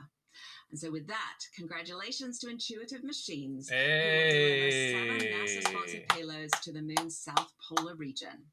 This is IM's 5th CLIPS contract, and the payloads are science instruments focused on volatiles and radiation, technology demonstrations for mobility, and they represent a multinational collaboration with several other payloads. So congratulations to Intuitive Machines. Love it. We're tracking up to 4 potential launches this year, and certainly Administrator Isaacman is accelerating the program, aiming for an aggressive target of 30 robotic lunar landings within 3 years, starting in 2027. We've seen the early success of this model, and we are so excited about continuing to ramp up lunar commercial services and assess how we may apply this to other things like Mars and maybe even other destinations. And to that end, we're planning to fly science payloads on the Mars Telecommunications Network and the Nuclear Tech Demo mission, which you'll hear about up next. I mean, honestly, why waste a great opportunity to do groundbreaking science at Mars? The challenge from the administrator is a call to action to ensure there is science on everything launching to the Moon and Mars. And that is where we need your help. NASA has previously obtained lunar payloads for delivery on CLIPS missions from a variety of solicitations, including LSIP and PRISM, including in-house builds, and including from our international partners. With the acceleration and increased number of CLIPS landings in 2027 and 2028, we need to identify flight payloads that support NASA's science and technology goals right now. So today we're releasing a new request for information to help with this. I think it should have just gone live, and the RFI is open to all respondents. And we want to seek payloads that are ready in the near term and the medium term for delivery to the Moon with this expanded monthly cadence of CLIPS lunar landings, or of course to Mars on any missions of opportunity I can tag along with. The proposed payloads will link, obviously, to NASA's Moon to Mars objectives and technology gaps. And I am really looking forward to see what you guys have on the shelf and ready to fly. In addition to the excitement of the expanded CLIPS program, NASA Science is thrilled to be part of Artemis. On Artemis 2, the Avatar experiment from our Biological and Physical Science Division will send cells derived from the Artemis 2 crew deployed on microchips to study the effects of increased radiation and microgravity on human health. We plan to use the data to work towards personalized medical kits for future Adios, bro. Fit. missions. Love you, bro. Additional science on See you, Heather. Artemis 2 includes the Artemis Lunar Observation Campaign, or the ALOC, and they will be using photographs, videos, and crew observations to study the lunar geologic terrain and to look for impact flashes. An illuminated far side of the Moon will allow for observations of the surfaces that have never been seen before by human eyes, even including during Apollo. It's going to be such an incredible moment. Hearing and seeing the crew put years of training into action, using lunar geology strategies to better understand a rarely seen part of the lunar surface, will inspire a whole new generation of scientists. You can see the team in the science evaluation room here. The SIR. They're running a simulation for the Artemis 2 lunar flyby here. And embedding science directly into the mission operations environment ensures we can maximize Artemis discoveries and sets us up for future success as we build up a strong community of scientists who will support our permanent presence on the lunar surface. Speaking of which, I'm excited and pleased to share that NASA has selected 10 participating scientists to join the team developing the science plan for the first Artemis astronaut to set foot on the lunar surface. And this will include deploying scientific instruments, making critical observations of the landing site, and collecting those unbelievably precious moon rocks. So congratulations to this extremely qualified group. And please join me in yet another round of applause to celebrate them. Man. Just makes you wonder what was happening at NASA So before work this. is underway on the tools and the instruments for the lunar surface missions. We plan to grow the first plants on the lunar surface, use advanced rovers to assist the crew, and test technology that will close capability gaps for future Mars missions. Every component of surface science must seamlessly interface with the other hardware, things like the suits and the gloves. In addition to maximizing science across physical labs on the ground, also at the moon base and hopefully beyond, NASA Science is also developing a digital lab concept. Here, we will incorporate and transform science data into a continuously updated central environment for all user groups. Through this, we will support the creation of new products on the Moon and Mars, where researchers, engineers, and other stakeholders synthesize science data into products that are actionable for exploration, decision support, and discovery. And we're really looking forward to discussing the technological requirements with our industry and commercial partners in the coming months. Some areas we've identified as strong candidates for directorate efficiencies include integrated digital environments for real-time mission planning, for certification, for astronaut health analytics, for extreme environment computing capabilities, and advanced high-end computing for aerospace systems. So again, we're really looking forward to discussing the technological requirements with you and actually learning from the techniques that you have that we currently don't have. So really, really excited about doing that. Much of the value of the Science Mission Directorate is how we deliver to our end users. And that includes other NASA colleagues from other directorates. And it comes from our unique ability to integrate and layer results. We're already closing gaps between information and implementation, but we have to match the pace of exploration with the right science at the right time to answer those questions that have not yet been asked. We're already moving out on initiatives to support the administrator's vision for NASA and the executive order on ensuring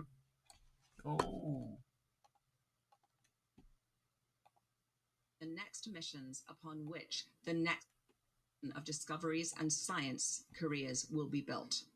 By expanding and evolving public-private partnerships, we'll be able to do more and bring more people along with us. By continuing to leverage the expertise and the hustle of our industry partner teams, we'll accelerate the pace at which data turns into decisions. We want to simplify the pipeline of information from doers to decision makers and to seek more agile and streamlined ways of working with our partners. We'll clarify decision authority, streamline reporting and briefing practices, and leverage the same advanced technology we use to do world-class science to support and empower our workforce. Moving faster means taking a hard look at every layer of our organization to target inefficiencies and red tape that are holding back our teams. Looking farther ahead means effectively integrating long-term science objectives with the known needs and priorities of the country, while building in the agility so we're ready to meet unknown unknowns as they arise. And being first will require not just NASA, but the entire space science community, including our partner agencies, industry, international partners, academia, and my favorite, the rising STEM workforce. The many hurdles we must clear to move missions from concept to operations exist for a reason, but they often slow us down. Now, safety will always be NASA's top value, and we will always maintain the right checks and balances. But to fully step into the new era of exploration, we need to take the same ingenuity and that we use to resolve engineering problems and apply it to how we do business. We must be willing to take on and manage risk when it's in balance with our groundbreaking science rewards. Now, ride shares are obviously one of the clearest examples of common sense efficiencies that provide massive savings. It is critical that we take advantage of every ounce of up mass. This is a strategy that's available to us on many levels. Now, we've recently launched multiple NASA missions on the same launch vehicle. Here, you're looking at Spherix and Punch. We also launched IMAP with Carruthers and SWIFO for NOAA. We are looking at being able to do a sort of expanded CubeSat opportunities, and we fly small experiment payloads on human missions. Yes. So similar to Avatar that we have on Artemis 2, we'll seek every opportunity to do exploration enabling science on every subsequent human mission that we can. And we'll look for opportunities to fly those small but mighty technology experiments to multiple destinations to expand our data sets and to make the technology more resilient. Radiation monitors, for example, can be especially beneficial. Beyond rideshare, we're looking at every possible way to find cost savings in the way we do business. It is very clear that we cannot continue to spend hundreds of millions of dollars for legacy extended science missions that particularly on their operations as their scientific value starts to diminish. Now, new approaches to science operations, such as mission consolidation and AI-driven collaboration and scheduling, must be applied to significantly reduce the costs of the operational portion of these missions in extended phase. The goal is to streamline the operational costs while maintaining the scientific value and support to the community. Getting processes, tools, and protocols consistent across missions is something that we have aspired to do for years, and we are really happy to have the administrator's full support in tackling this incredibly complex task.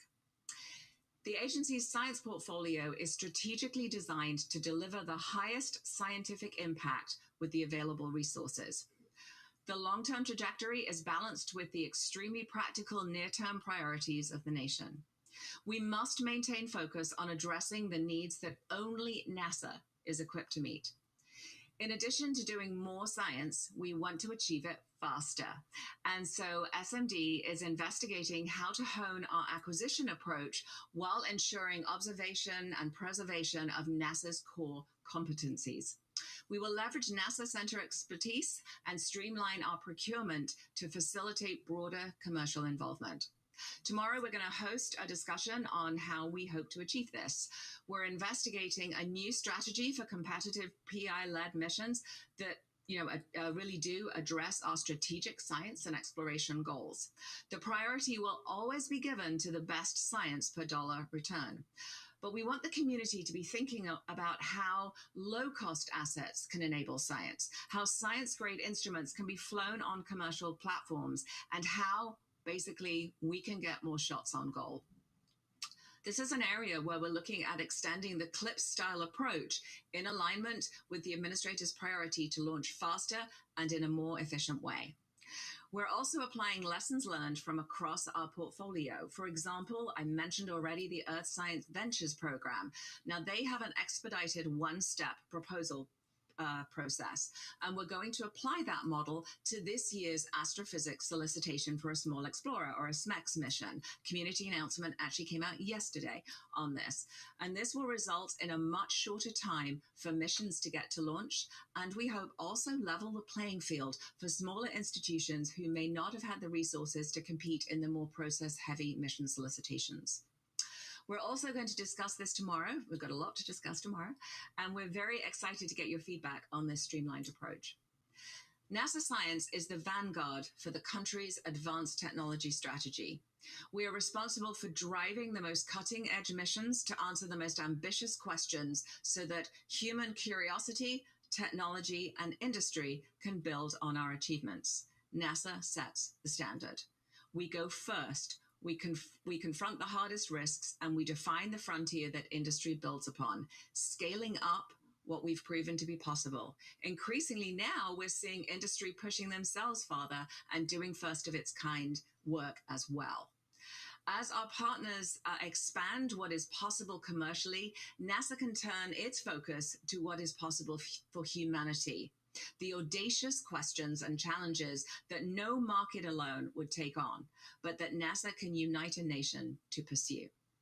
Leveraging commercial capabilities helps NASA to increase speed, resilience, and national competitiveness.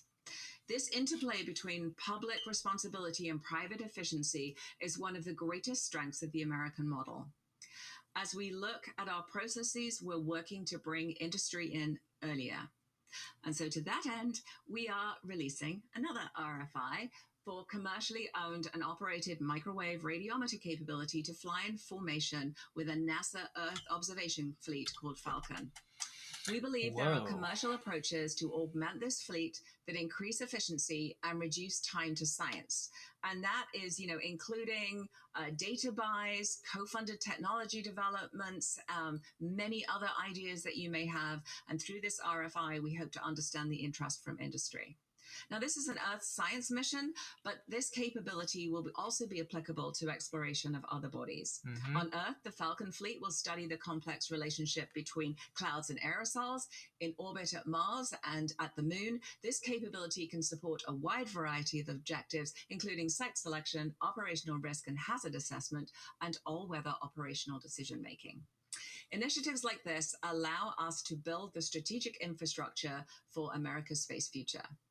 At NASA Science, we take very seriously our mandate to deliver space science for the nation. We are guided by community input and administration priorities. Available resources, of course, can limit what NASA can do as a single entity. But if we are able to share risks, costs, and expertise, we can achieve greater results and improve return on investment for our taxpayers. In this way, we are building a more robust and resilient commercial space economy. We're interested in expanding our reach into public-private partnerships to allow NASA to address more priority science objectives. We're really excited to see private entities taking an interest in this work as well, and we're happy to engage with philanthropic organizations to advance shared objectives in space science. One example that the administrator mentioned this morning is Schmidt Sciences, who will launch a private space telescope in 2028. We are also incredibly excited to hear that other private companies are undertaking missions to solar system destinations. If other private groups are planning to conduct science that is of interest to NASA, we really want to hear about it. We want to investigate if we can help enable your goals. And while we've not put out a formal call for these partnerships, we're looking forward to discussing some of these possibilities in the days and months ahead. Yeah.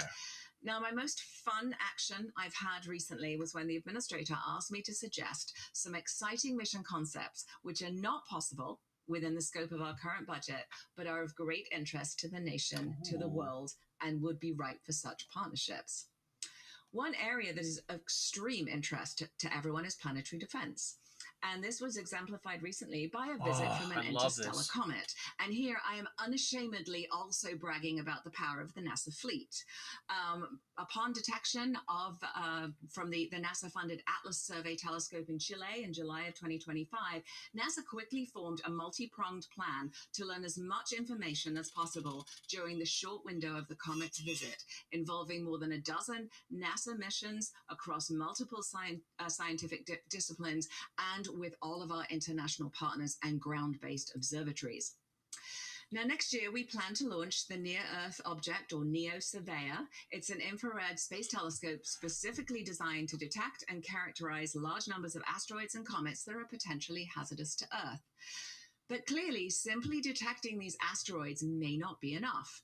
I'm sure you remember the brief period of excitement last year when 2024 YR4 was found to be on a path which could impact Earth or the Moon. Now, while our scientists have now confirmed that this is not going to happen, it certainly made us think about what would we do if there was such a real emergency. In 2022, we sent the DART mission to change the trajectory of an asteroid, and it was a huge success. But what is the next step towards developing and proving the technology and expertise needed for true preparedness? We're aware of privately funded concepts that intend to send missions to rendezvous with Apophis, and we're very interested in talking with these and other companies to investigate how we would quickly protect our planet from a potentially dangerous asteroid. We want to discuss how we could maybe form partnerships now that would allow us to take that quick action. How would we position ourselves for a rapid ramp up and launch in a matter of years? How would we use off-the-shelf commercial systems for rapid deployment? While not explicitly part of our current budget, we want to start thinking about how the next steps for our planetary defense program and lay the future groundwork. And now from new missions to the OG, everyone's favorite, Voyager. Mm-hmm. Of course, Voyager is famous for many, many discoveries, providing humanity the first encounter with the outer solar system planets. My favorite, the iconic pale blue dot image from a distance of 3.7 billion miles away, and now the first spacecraft to have left the protective bubble provided by our sun and traverse into interstellar space. This year, by the way, Voyager 1 will exceed a distance of 1 light day away from Earth, otherwise known as 16 billion miles, and yet still transmitting data back home. Voyager became a serendipitous interstellar traveler, but many community studies have looked at what it would take to move fast through the solar system and truly explore interstellar space. This would be a mission that would build on the legacy of Voyager to travel farther than any human-built object in history to explore our habitable astrosphere and uncover new worlds. This is another concept that would be ripe for innovative partnerships to create horizons. A mission that would bravely aim to rival the top speed of Parker Solar Probe. And you may be wondering what this image is. This is Da Vinci. Apart from being a very cool mission that is going to Venus, it will showcase technical and scientific innovation by returning to this deep, hostile atmosphere. Beyond that, this mission allows us to demonstrate probe technology, which is so relevant for other destinations like Titan, Europa, Saturn, Uranus, Neptune, and even the deep oceans here on Earth. You can think of it as a key milestone for a capability critical to the future of planetary science. The ice giant Uranus is arguably the closest analog we have to the most common exoplanets. Yet only one spacecraft has explored it. 35 years ago, yep, you guessed it, Voyager 2. The planetary science community has recognized this as the next destination on our path to understanding the origins of the solar system. The 60th anniversary of the Voyager 2 flyby could be celebrated by the arrival of the next visitor to Uranus.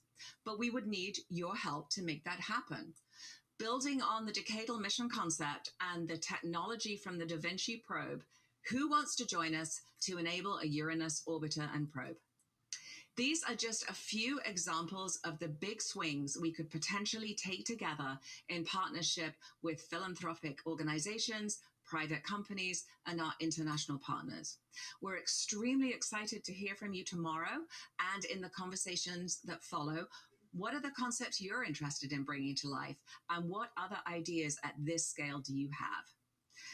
There are many other science objectives that have been recommended as priorities by the community, and we would love to see them executed in the near term. These are the kinds of missions that move the cutting edge significantly, resulting in discoveries and tech developments that not only influence our science missions, but deliver value to the public. I certainly hope it is clear to you that we want to do more. And you guessed it, we're releasing another RFI. So the RFI for Science as a Service, which we're very proud of as it spans the Science Mission Directorate. We're seeking technologies needed to expand commercial business cases when NASA investments, think things like validation, flight access, integration support, etc., could reduce technical, schedule, or financial risk. The RFI will help identify NASA science mission concepts or technology demonstrations which could be attractive for commercial hosting, adoption, or downstream commercialization. Things like, instruments as product lines, data as a service, analytics, etc. And it will help inform NASA of operational and integrational needs that better align technology development with commercial development cycles, platform interfaces, and investment strategies. This and all the other RFIs we released today are just one way that we gather feedback and ideas and identify opportunities to collaborate. The science community tells NASA what its priorities are, and through a number of avenues, including the national academies, the decadals, conferences, and workshops. And when we go to those events, we aren't just presenting NASA's perspective, we are really eagerly listening to the questions that are asked and the themes that are top of mind. In fact, I've literally just come back from the National Academy Space Studies annual Space Science Week, where I had a chance to inspire that group with all of the great things at NASA Science. But before I close, I want to do one more big reveal. It is a brand new image from the James Webb Space Let's Telescope. go. This is an infrared view of Saturn, and it's showing the icy. Yeah, I know. Wow, I know. I said wow when I looked at it on Saturday afternoon. It's glowing icy rings, the layered atmosphere, and several moons, including Titan, which is the destination for our mighty Dragonfly mission. NASA represents the best of what makes us American: grit coupled with creativity, strength merged with empathy. We must continue to lead. The world deserves to have curiosity, innovation, and peace to continue to reign in space. There is no doubt that the past months have tested us. We've gone through a lot of change and much of it unexpected, but NASA has weathered periods of change in the past. This is our moment to be forged in fire and come out stronger with renewed commitment to our purpose.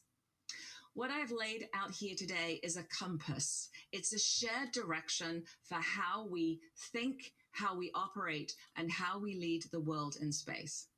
Over the coming months, we will redefine this vision together. We will integrate our teams more deeply around common challenges, continue to modernize our infrastructure and decision processes, strengthen science collaboration to improve speed and transparency, and engage our partners earlier and more strategically. I am deeply, deeply proud of this community of scientists, engineers, problem solvers, entrepreneurs, and leaders. I am so grateful to have a front row seat in what we accomplish every day, the jaw-dropping creativity and the teamwork that it takes. As we look forward to more discoveries in the coming year, including doing some truly mind-bending science on Artemis 2, I ask each of you to join me in remaining excited and focused on reaching for the stars, as only NASA can. Thank you very much. Wow. That was great.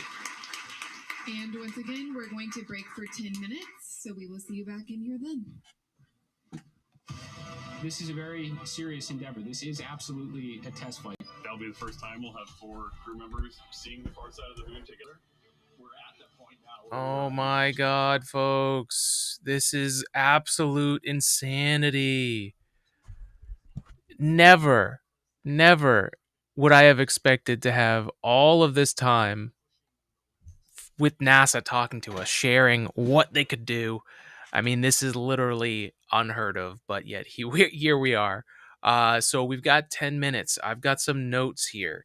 I am going to try and go through those as we wait for them to return. First, the Roman telescope, that is amazing. It's so good to see that out there. And as an example, once again, that space exploration and development can be done not only on time, but under budget. It's possible. So then what are the factors that make programs too expensive and take too long? Makes you wonder. But to know that space telescopes are looking good, that they've learned from the mistakes and trials of James Webb Space Telescope, we're in great shape. That's amazing. And to go back to a little bit about this, I think the biggest concern from the mass amount of the space community, especially when this new presidency started, was that the budgets were going to cut this exact program. Everything that was being discussed here was potentially on the chopping block for the budget. This was before when Sean Duffy was the interim NASA administrator and there were cuts being done behind closed doors. So it really is an amazing parallel to see how far we've come with the new NASA administrator, Jared Isaacman, who was taken off, remember, during the first 9 months of this presidency. Jared Isaacman made it basically to the vote for the Senate, passed the Senate committee, and just needed to be voted in the Senate. Then he was brought back on later. And unfortunately, NASA had to experience and plan for potential problems, major budget cuts, and to see how far we've turned around with good leadership is shocking and fantastic. Pull up Andrew's comment here from the chat. That was absolutely beautiful, man. The future of upcoming missions. Science is and has been taking over fast. Us as humans have to start looking beyond Earth and the moon. We are doing just that. Absolutely, Andrew. If you're not already, make sure you're following Andrew at APA_Astro. You can see his link right there. Andrew's great, and we're going to have another Space Talker soon. We'll be able to talk more about this with the rest of our astronomy buddies. But space telescopes, huge portion of the science directorate, right? We also saw Firefly, right? Firefly is the successful lunar lander from the US with the CLIPS program. Intuitive Machines attempted it. Multiple different countries have attempted it. And Firefly is the clear winner. And looking at the math of it, right? NASA spent a third of what it usually would spend on a lander on a mission that happened on an accelerated timeline run by a private company and successfully managed to get their first ever attempt landing on the moon. That's huge. I mean, that's the power of the CLIPS program. And even in other missions like Intuitive Machines, right, that has had 2 attempts at landing, each one has gotten closer but has had issues. NASA was able to look at that risk and say, all right, we've had multiple moon landing missions. iSpace from Japan also tried a second time and was unable to land. But both Intuitive Machines and iSpace are continuing to have investments made in them because we need to figure out how to land on the moon. If there's one area in which China is farther ahead than everybody else, it's robotic landings on the moon. And that is a huge first step in making sure that humans land successfully.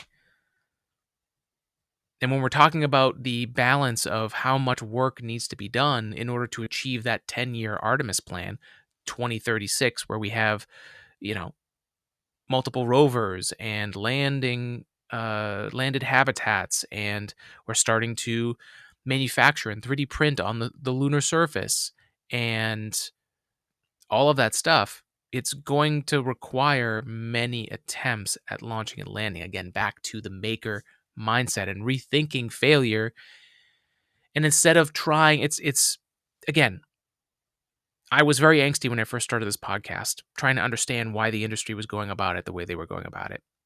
And for a long time, I thought it was a certain reason, but so much of it has to do with the approach and the trauma that NASA has had to deal with for not only losing human life again on Columbia and Challenger, but in dealing with a limited national interest and a limited national budget that from the taxpayers and doing the most they could. So just like any kind of scarcity mindset, you're playing defense. You're holding on to resources and not taking the risks that you need to so that things get better. And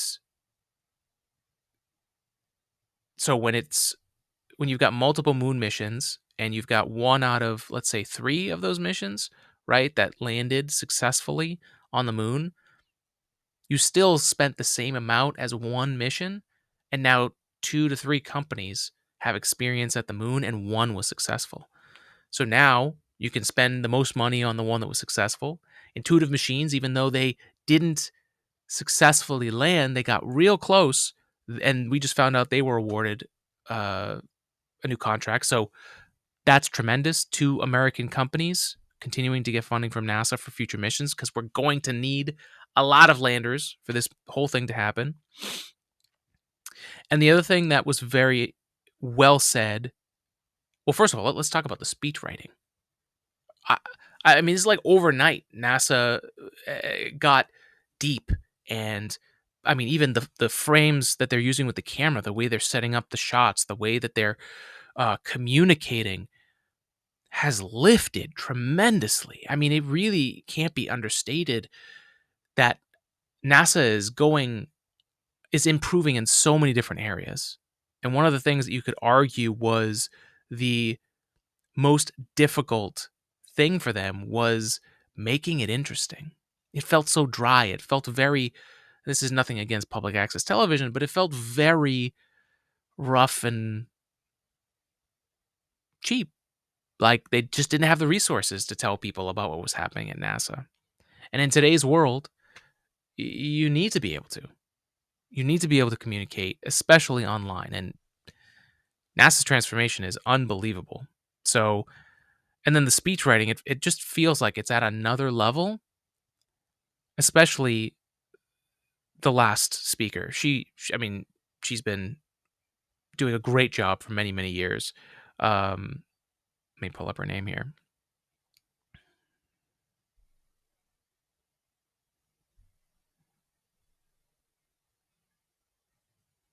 Oh yeah, Dr. Nicola Fox. She's been doing a fantastic job.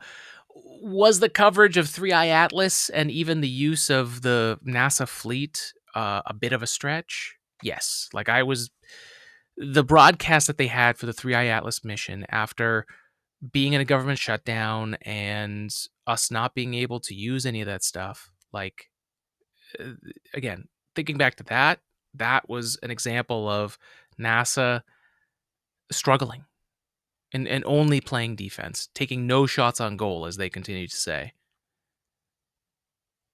And what I'm seeing is completely different.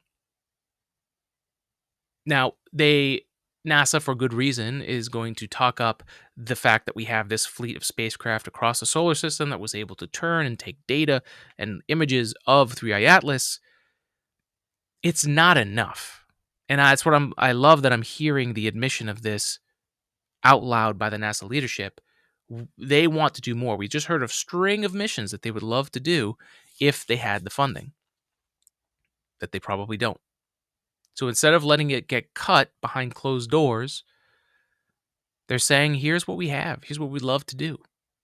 But we've got to make some tough decisions, and we need to execute quickly in order to make the most with the taxpayer dollars that we have and the time that we have, 2 to 4 years, right, to set things up so that it can then reach the next levels. Go back to the chat here. Andrew says 30 robotic landings on the lunar surface over a 3-year time frame using the CLIPS program is what makes us suitable for a continuing orbital economy and new scientific endeavors. It's absolutely right. You can't use the old approach of building the, I guess you could argue, the perfect. Perfect's always the sign of some kind of insecurity or something else. But if NASA could build its perfect spacecraft, it would be 3 times the cost of any of these robotic missions. And to have it done and launchable within the 3-year time frame, to get 30 of them, the old way just doesn't work. And that's the reality of the situation that NASA is in right now. And I love to see that they are pivoting. I love to see that everyone seems to be on board. We're together. There's a unity that's happening, not only from the leadership at NASA, but top down within NASA and all these private contractors and the industry that is around NASA, right? In the community. This unifying message of here's what we have. We need to make decisions. We have our directorate. That's possible, and we've shown in the past we can do that with everything we did to get through Mercury, Gemini, Apollo. We can use what we've done in the past as a groundwork to figure out where we're going to go. Like Andrew says, 30 robotic landings on the lunar surface in 3 years. that's going to take a different approach than what we've used in the past. So these are all great things. And the idea of the unknown unknown. There are things that you know. There are things that you don't know. And then there are things you don't know that you don't know. Right? That's the most, I don't want to say sinister because it's not like they're inherently bad things, but that is the reality of being a human being, using a scientific approach and building complex technological things to travel the deep space of the final frontier. There is an underlying assumption that there are going to be things that you don't know, and you don't know that they're there. And for people that want to control every single thing, which is an understandable thing if you want to be in control of a situation, but science, engineering, my experience as an engineer and a maker is that is the constant. The constant is that you're going to face things that are unknown unknowns. And so that becomes a totally different way that you prepare as a scientist and as an engineer. You prepare and constantly build your skills so that when the time comes that the unknown unknown inevitably then becomes known, you have to deal with it. You can't spend all of your effort and all of your time building a perfect system and a perfect thing. You also can't do 85%, especially with something as complicated as this. You need to get to 92, 95, 98%. But the last 8, 5, 2% of your full 100% knowledge of something is the thing that's going to take the longest or may be the most challenging part of the whole thing. And getting there was not easy. It's why NASA does the impossible. It's what they're built on. It's what we have so many amazingly talented people. And just, again, this can't be overstated enough.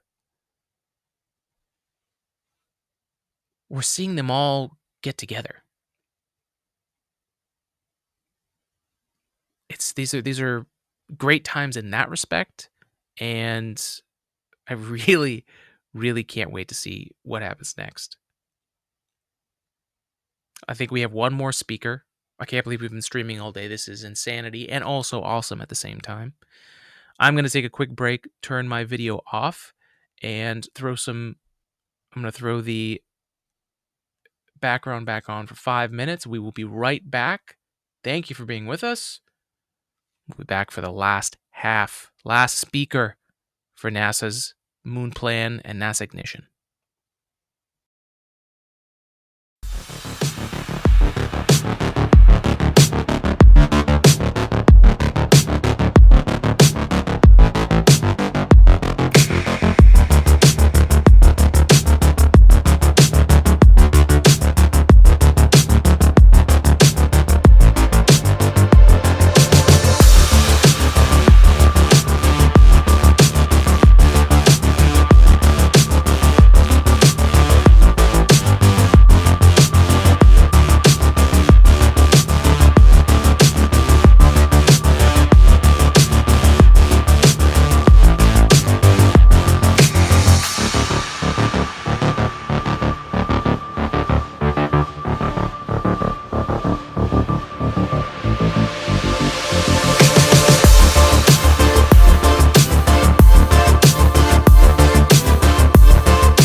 we're back. Nice little break.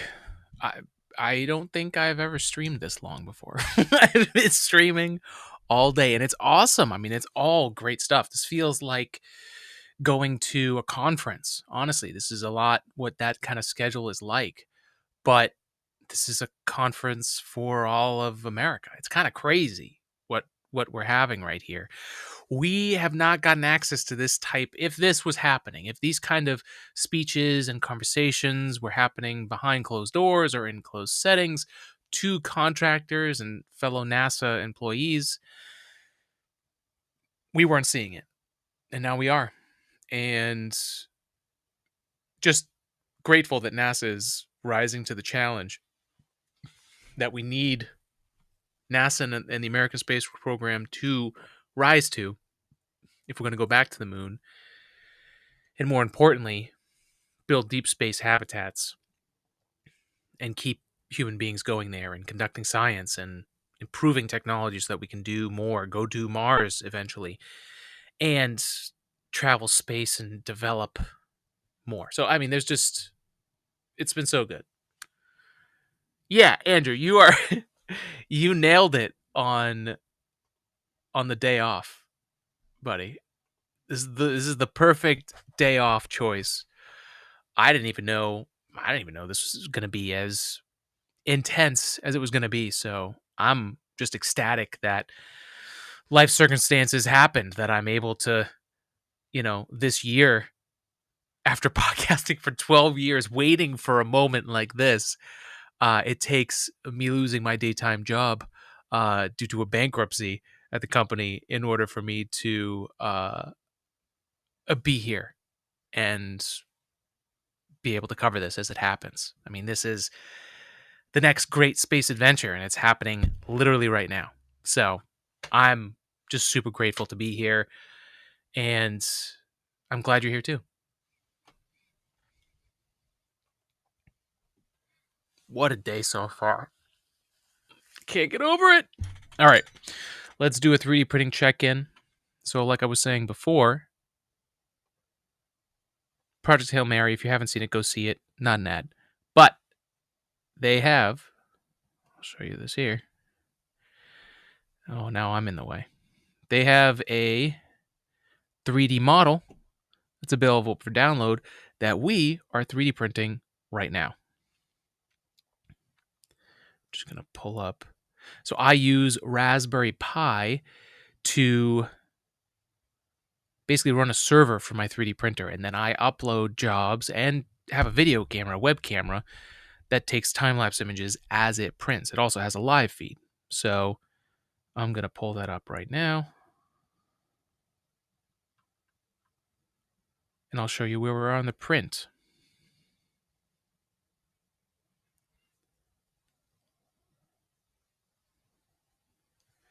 All right.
Welcome to the stage, Space Reactors Office Program Executive, Steve Sinecor.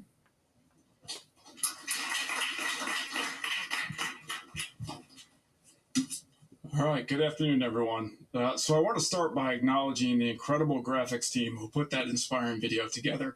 So we could give them a round of applause, please do. And I want to personally thank them for giving me the challenge of presenting a static 45-minute PowerPoint presentation immediately after that. So we'll see if I have what it takes to keep the excitement going. You did, Jeff? Good dad joke. So I'm Steve Sinecor. I'm the program exec for the Space Reactors Office, and I'm responsible for delivering Space Reactor 1 Freedom, the vehicle you saw, the first nuclear-propelled spacecraft in human history to leave Earth orbit on an interplanetary mission.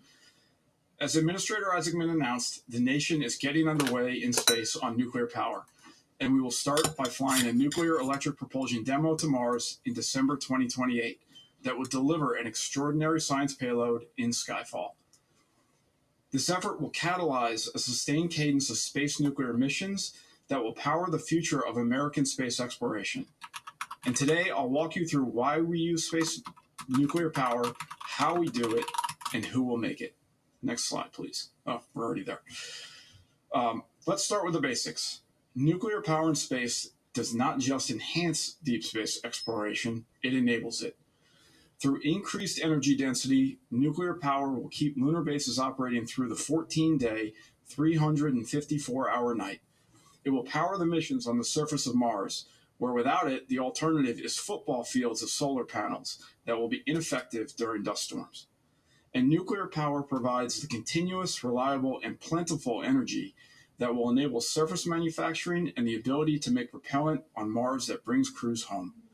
Future sustained robotic or human presence missions will require the energy density that nuclear power provides. Nuclear power also unlocks deep space. Past Jupiter, the sun is just another star. Solar cell efficiency drops to 4% at Jupiter, requiring extremely large solar panels, and it's effectively zero beyond that. And for deep space missions, chemical propulsion cannot escape its own mass fraction. These are not engineering problems. They are physics constraints, and nuclear power is the answer. Additionally, nuclear-powered electric propulsion spacecraft will move cargo in space like railroads move freight on Earth, with incredibly high efficiency compared to chemical propulsion. And nuclear also brings more innovation to the game, allowing for higher power, more thrust, and eventually exotic propulsion concepts that will open up the art of the possible for future exploration missions. So, why don't we already have it? Oh, this will be an interesting So answer. here's the record. The United States has launched a one-flight reactor, SNAP-10A, in 1965, over 60 years ago.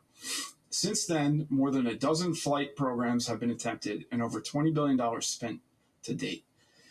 But the lack of an operational space nuclear reactor is not a technology problem. It's an execution problem. There are 4 failure modes that persist through all of these attempts. First, there was no sustained mission pull. The past programs were solutions to problems that were in search of a customer. And without a deadline, urgency waned and they were unable to endure. Second, there was a scope overreach. Past programs were flagship missions, initiated before the basics were proven. The poster child was GMO Prometheus, which was canceled at $400 million with nothing built. Third, there was a timeline mismatch, where development timelines outlasted political cycles, and visible technology progress lacked, causing programs to perpetually be vulnerable to changes in priority. And fourth, these programs had fragmented leadership. To execute, there were 5 agencies involved, with no single owner with budget and authority from spacecraft design through flight. SR-1 Freedom is designed to break every one of these patterns. Next chart, please. SR-1 Freedom provides a one-for-one response to each of these failure modes. It has a mission pull, with being Mars-bound under nuclear electric propulsion, delivering inspirational science. And this will be the first mission in a sustained cadence, not a one-off. The scope is right-sized, with an approximately 20 kilowatt, not megawatt class nuclear reactor. And SR-1 Freedom primarily has that one new system, the reactor, on a spacecraft bus that already exists. The timeline will match the need with the next Mars launch window in December 2028. Orbital mechanics does not negotiate, and the scope must bend around this deadline. And finally, with regard to fragmented leadership, NASA will be the prime integrator and work closely with our enabling partner in the Department of Energy and any other entities to ensure all are working towards the same mission timeline. Ultimately, one manager and one office owns the schedule from design through flight. Overall, a fission-powered spacecraft carrying science to Mars is not just a tech demo. It is the first freight run on the transcontinental railroad of the solar system. Wow. It proves the U.S. can build, launch, and operate a nuclear propulsion system. SR-1 Freedom will close a 60-year gap in American space fission flight heritage. And along with our Department of Energy and industry partners, it establishes the regulatory precedent, the nuclear-qualified workforce, and the flight-proven hardware that every future space nuclear mission will inherit. It is the foundation for everything that follows. So let's dive a little deeper into the mission specifics. There are 5 principal objectives that are deliberately minimal to ground the execution. 1, demonstrate nuclear electric propulsion. 2, launch in the next Mars transfer window of December 2028. Oh, man. 3, leverage existing hardware for cost and schedule efficiency. 4, perform Mars-relevant science and transmit incredible footage back to Earth. Yes. And 5, maximize extensibility to future higher power and longer duration missions. We are not trying to do everything. We are trying to do the hard thing, which is operate a coupled nuclear reactor, power conversion, and electric propulsion thruster system beyond Earth orbit for the first time ever. Yeah, that's hard enough. With regard to the mission timeline, we will launch into a trajectory with sufficient orbital energy to escape Earth orbit, putting SR-1 Freedom on a path to Mars. Within hours after launch, the solar arrays deploy and the systems are verified. Within 48 hours after launch, the fission reactor starts, and SR-1 Freedom electric thrusters are powered by the nuclear reactor. As the reactor doesn't start until and after approximately 1 year, we reach Mars. Science is conducted, imagery is transmitted, and Skyfall is released. 3 of the 5 core requirements are met within the first 48 hours of launch. We will enable science at the frontier and inspire the next generation of explorers through delivery of Skyfall to Mars, which is an exciting new mission that builds on the success of the Ingenuity Mars helicopter. Targeting a future human landing site, Skyfall will deploy a team of 3 helicopters to do landing site scouting and characterization of subsurface water ice. Next chart, please.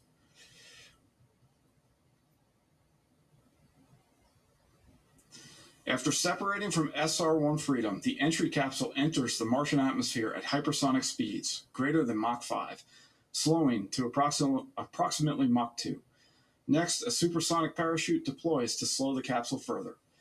And finally, the heat shield separates and the helicopters are released in a first-ever mid-air deployment.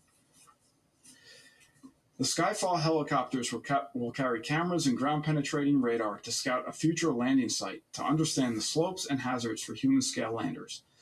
They will also map and characterize the subsurface water ice to find out where the water ice deposits are, along with the size, depth, and other important characteristics.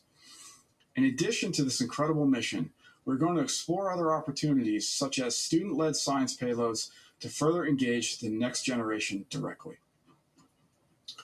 So let's explore the vehicle a little bit more. Starting at the business end of the spacecraft, the reactor, on that far side of the screen, it will be approximately 20 kilowatts electric, fueled with HALO UO2 fuel, transfer its heat through heat pipes, and have a boron carbide radiation shield. Cool. Moving towards the electric thrusters on this side, the advanced closed Brayton cycle power conversion system will convert that reactor heat into electricity.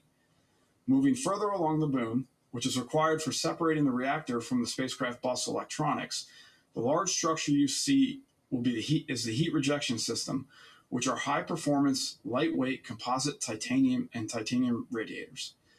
And for the backbone of it all, NASA will repurpose the power and propulsion element to provide the spacecraft bus, the brains of the vehicle. Of note, it will provide high-rate direct-to-Earth communications so we can get that data and imagery back home, and up to 48 kilowatts of advanced electric propulsion. These are the thrusters that nuclear power is driving. So what do we mean when we say SR1 Freedom is the foundation for everything that follows? It is a pathfinder, not the blueprint. In 2028, SR1 Freedom provides an opportunity to fly and learn. We will gain real operational experience on a space nuclear reactor, power conversion, and advanced electric propulsion thrusters. We will establish flight heritage and set regulatory and launch precedent, and we will activate an industrial base to provide components and subject matter experts, ultimately enabling quicker follow-on missions. In 2030, we will plan for Lunar Reactor 1, and the trade space reopens. It will be informed by SR1 data and leverages SR1 technology, but adapted for the lunar environment. This is a new industry opportunity. We will seek input from potential providers as early as June 2026. LR1 will inherit SR1 ground and flight data on the reactor and power conversion performance, regulatory and launch approval precedent, integration knowledge and lessons learned, activated industrial base and workforce, and testing, integration, and launch infrastructure.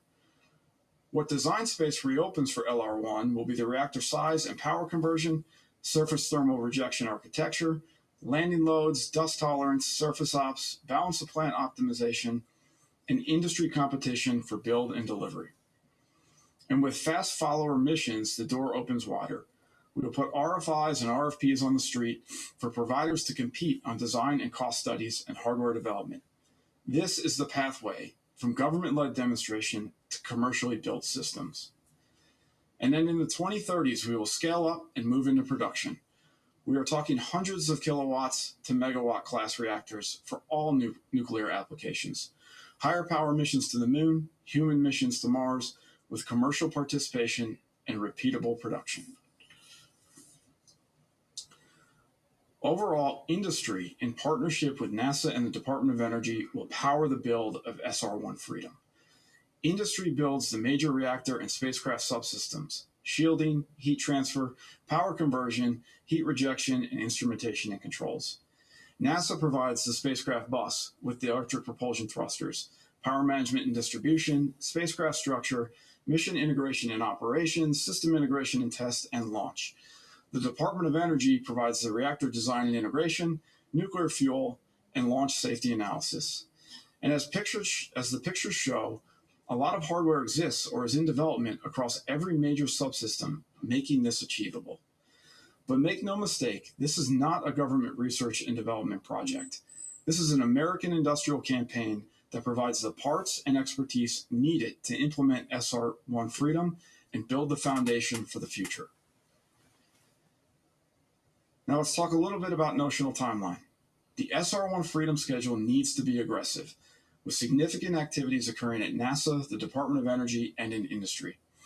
Starting now, 5 parallel work streams kick off: hardware and software development, ground test and mission operations planning and preparations, launch site preparations, regulatory and environmental coordination, and payload development. Significant design is complete and hardware development started in June of 2026. Major subsystems are ready for assembly, integration, and test by January 2028. And in October of 2028, SR1 Freedom arrives at the launch site. And just a couple months later, we will launch and head to Mars. We will require the best of what this country has to offer, and we will need support from across the United States to achieve our objective. Space Reactor 1 Freedom will unleash American ingenuity to get America underway in space on nuclear power, enable extraordinary science on Mars with the delivery of Skyfall, and set a precedent for all future space nuclear endeavors. SR1 Freedom will put the United States of America in the driver's seat of this enabling technology. Thank you. Wow, wow, wow, wow, wow. Please welcome to the podium Administrator Jared Isaacman.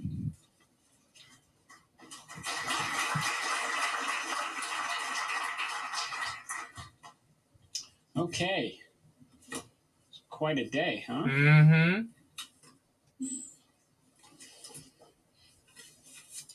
So I have a few slides to take us through at the end, and then we'll wrap things up. And shortly thereafter, we will have we will host a press conference because I imagine there's a lot of questions that people may have. So we can talk about all these really transformational endeavors today. The real exciting stuff: returning to the moon, building a moon base, lots of great science. Multiple commercial space stations someday, building a nuclear powered mission. There's a lot of little things that have to happen to make it even remotely possible. I mean, not to mention the whole workforce. We've got a few thousand ideas, I would say, if we can go to the next slide, that have come in from that workforce we're going to talk to you a little bit about. And that's why I began kind of my journey in this role, visiting every one of the centers and undertaking this grand information gathering campaign. What's working right here at NASA? Because we want to do a whole lot more of it. And what's slowing us down? What are some of the obstacles and challenges that are impeding progress so I can help you clear it? And I'm going to share with you right now a little bit of some of those updates along the way. So first and foremost, restoring some of NASA's core competencies. What I found, and this probably surprised some folks, about 75% of the NASA workforce made up of contractors, and that's not when we say we buy something from a Boeing or a Lockheed and counting their workforce. That is our workforce. About 75% is contractors, and some are in areas that make tons of sense. Cybersecurity. I don't think NASA was created as an agency to be the best at cybersecurity or IT systems. That is a great area that we should be relying on a strong contract workforce. There's other areas like turning our launch pad after every launch, where you might say, is this one of the reasons why we're not able to launch at the cadence that we once did during the Apollo era? We should probably restore some of those competencies in-house. Mission control, I'd say, would be another good example of it. So in terms of our workforce, one exercise that we have underway is converting a lot of contractors back into civil service. Then I would say also there's an opportunity to grow and mature some of the young talent that comes into NASA. Now, very fortunate for us, NASA's got a pretty recognizable logo all around the world. There's a lot of kids that want to grow up someday and join and contribute to the great endeavor that we are undertaking at NASA. Hopefully a whole lot more when they start seeing us go around the moon and return to it in the near future. But how do you grow and experience some of that talent, especially when we're not the only game in town? There's a lot of expertise in industry, and this is where we've partnered with OPM to create NASA Force, which is a component of their tech force. This gives an opportunity for industry to contribute some of their experienced talent, come into NASA as a term-based appointment, help elevate our younger talent that's coming in from our internship programs that have maybe experienced NASA through some of our grant programs, want to come here and bring some of that expertise that we're going to need, serve your country, and go back to industry, and vice versa. The same applies and allows some of our younger talent to go into industry for term rotations and bring some of their experiences back to NASA. So this is underway right now. As I often remind our team, we will be measuring success in this in the thousands, not in the hundreds. And achieved in, again, months, not years. And along the way, it actually frees up quite a bit in terms of resources for additional science and discovery. Next slide. President Trump's one big, beautiful bill afforded us a $1 billion investment to modernize our infrastructure. This has been a problem at NASA if you've been following along for quite some time. I had an opportunity to go around and tour some of our facilities. I stopped at one center and there was a sign on the door that said, "Do not enter asbestos." And then I went to another center and there was a sign that said, "Do not enter asbestos and snakes." So I'm incredibly grateful for President Trump and our representatives in Congress who have given us the resources to start making some very targeted investments, and we're already deploying those resources now. One I wanted to highlight specifically is a modernization initiative at Ames for our ArcJet facility, which provides absolutely essential capabilities. One, helping us understand some of what we observed during the Artemis 1 heat shield, so that we can incorporate improvements going forward, not to mention contributions across industry, when we're talking about things that we can maybe bring back from Mars someday and what that reentry environment might be like, not to mention if we're going to and from the moon with great frequency in those high velocity reentries, as well as supporting some of our other partners. So this investment in infrastructure is underway right now. I think we'll have a lot more to talk about. If you go to the next slide, you'll get a little bit of a sense of where we're starting to allocate these resources across our various centers and help rebuild some great infrastructure. But unfortunately, a lot of it was built at a time when, again, NASA was the only game in town in the 1960s, and it's time to ensure its ability to support the missions of today, as well as those in the future. Next slide. Brief update for those not aware, NASA on average every year allocates about $1 billion in grants. This is a great opportunity for, again, kind of college students, those in university, to potentially get hands-on with hardware, ideally a whole bunch of instruments that we're going to require, not to mention tech demonstrations for construction of our moon base, ideally get inspired, drawn further into what we do here at NASA, and come maybe join the workforce or industry in the not too distant future. Next slide.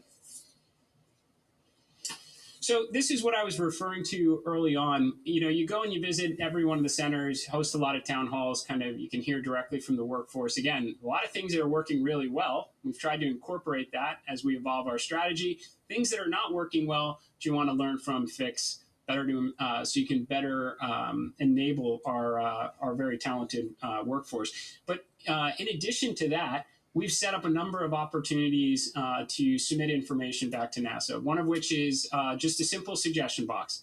Put it in my end of year note from the end of last year. There's over 5,300, I believe, submissions that have gone into it, not to mention hundreds of submissions for policy and regulation that slows us down. Again, might have been extremely relevant from decades past, no longer relevant today. And we are implementing these across a number of workforce directives. We've already put several out. And I would say also that we've drawn input from industry as well. We've gotten, I think, somewhere close to perhaps 50 or so submissions from commercial partners as well on how we could reform some of our acquisition procurement process, insight versus oversight, and working with industry to help shape some of the requirements as opposed to being overly prescriptive. So bottom line is we're listening to our workforce, we're listening to industry, and we're trying to take this feedback because we recognize without it, we're not going to be able to do any of the exciting things that we spent the first half of the day talking about. Love it. So as I mentioned before, NASA is no longer the only game in town, and we don't have exclusivity on all the good ideas. So we welcome industry's input. We've made reference to it several times today, in fact, from science and technology instruments. I mean, we are going to have so much payload volume opportunity across all the various landers and rovers going to the moon. Give us some of your good ideas. We asked about feedback across the CLD program. We asked about public-private partnerships for new great missions of science and discovery, whether it's planetary science, science as a service. Some of these have RFIs. A lot of them don't. And this is your opportunity to be able to come in and give us feedback, submit unsolicited proposals on our front door. And I can assure you we will evaluate them and give you feedback and ideally implement many of them. Inspiring the workforce, one of my first things I put out was the ability to recognize, reward, and inspire directives to the workforce. You know, we have a small Air Force at NASA, their aeronautics portfolio. It's something we're hoping to talk to you about a little bit later this year. It wasn't specifically one of the highlights today, but we certainly have not forgot about the first big A in NASA. And we can make great use of these aircraft to reward our workforce for contributing to extraordinary outcomes, not to mention inspire the next generation in between our various rocket launches. Fully expect to see our aircraft at various air shows, which goes to the next slide, rocket launches, public events as we celebrate America's 250th birthday. Yeah, you see some pretty interesting ones. Oh, look at that. Our Super Guppy to have an appearance at Sun and Fun, and ideally Oshkosh later, and perhaps maybe an event at Kennedy Space Center later this year. Next slide. And then it's absolutely foundational to everything we do at NASA to inspire the next generation to want to grow up and contribute to this great endeavor. And we have a number of very exciting programs that are underway right now. You can learn more about them on our website, including if you want to potentially come someday and contribute as an intern to NASA. So our next slide. As I mentioned earlier, we get some 270,000 applications. Pretty exciting. A lot of kids want to come and work at NASA. We select about 2,000 annually, and it's considered one of the most prestigious internships 5 years in a row from Vault.com. And the next slide, understanding how we communicate today. I mean, I mention this all the time when people say, does everybody understand that we're about to return to the moon like they did in the 1960s? And I'm like, well, there were 3 TV channels back in the 1960s, so it's pretty easy to captivate everyone's attention. It's a little bit of a different world today. I have no doubt as Artemis 2 leaves the Earth and makes its grand journey to the lunar environment, it will have everyone's attention, but it'll also have their attention on Netflix and every other good streaming application that we can partner with to make sure that we are communicating our message far and wide. Next slide. Okay, so a bit of a recap for what we covered today. Shoo. We started with returning to the moon. A lot of this was previously covered in late February when we had to bring Artemis 2 back to the vehicle assembly building. We decided to pull forward. We felt we owed it to the public at that point in time to say, not only are we going to tell you our path to getting Artemis 2 back to the pad, but what is the more achievable approach to returning to the moon? We talked about standardizing the vehicle with respect to the upper stage, rebuilding core competencies so we could turn around at the pad faster, adding another mission in 2027 to buy down some risk, which is Artemis 3. And then today we talked about how we should have sent you a message too about our ability to actually pull in some of the schedule with hardware updates across all of the Artemis programs, but also to give a demand signal after Artemis 5. We are going back to the moon. We are going back to stay. That is going to require frequent and affordable missions to the lunar environment, 2 different pathways, eventually targeting crewed landings every 6 months so we never give up the moon again. And when we get there, we're going to build a moon base. I think this is very exciting talk about, to do it in a very logical way, a whole phase of experimentation. We never tried to build an extended presence outside of Earth before. This makes sense that we might want to do a lot of testing and experimentation and make sure we figure it out before we start building the grand infrastructure. What better way to do it? Work with our commercial partners that have already been experimenting under the CLIPS program, LTV program, get lots of landers, lots of rovers. Let's start experimenting power, communications, mobility, surface improvement, and let's pack it with as much science as the payload can possibly afford. Really evolve from, again, bespoke, infrequent missions to a templated approach with great frequency. You're going to see some of this activity in late 2026, but to really get into a rhythm starting 2027, and let's get those comm relay and observation satellites up there and bring the whole world along for the ride on the Moonbase website. We talked about staying in LEO. A very real reality. The International Space Station is an extraordinary achievement, 25 years plus of keeping human beings alive in the incredibly harsh environment of space. It cannot live on forever. We know there is an end date. That is something we are going to work with our partners on that contribute to the International Space Station. We gotta work with industry. We're very open to the original pathway. Tell us how to make it work. We're there. We shared with you our concerns. Tell us how you're going to make that work. Alternatively, here's another approach that maybe takes it in a more phased approach. Leverage the International Space Station while we have it. It's a great pathway for additional crewed missions, cargo.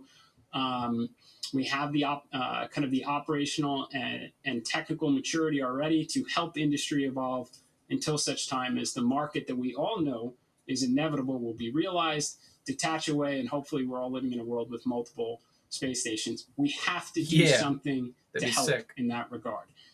We're not going to sit on our hands, hope the orbital economy materializes, where we said we're going to go to 2 PAM missions a year, where you can sell the commander seat. Heck, maybe NASA buys the commander seat. I mean, that is kind of the right way to help ignite an orbital economy and not force it in place.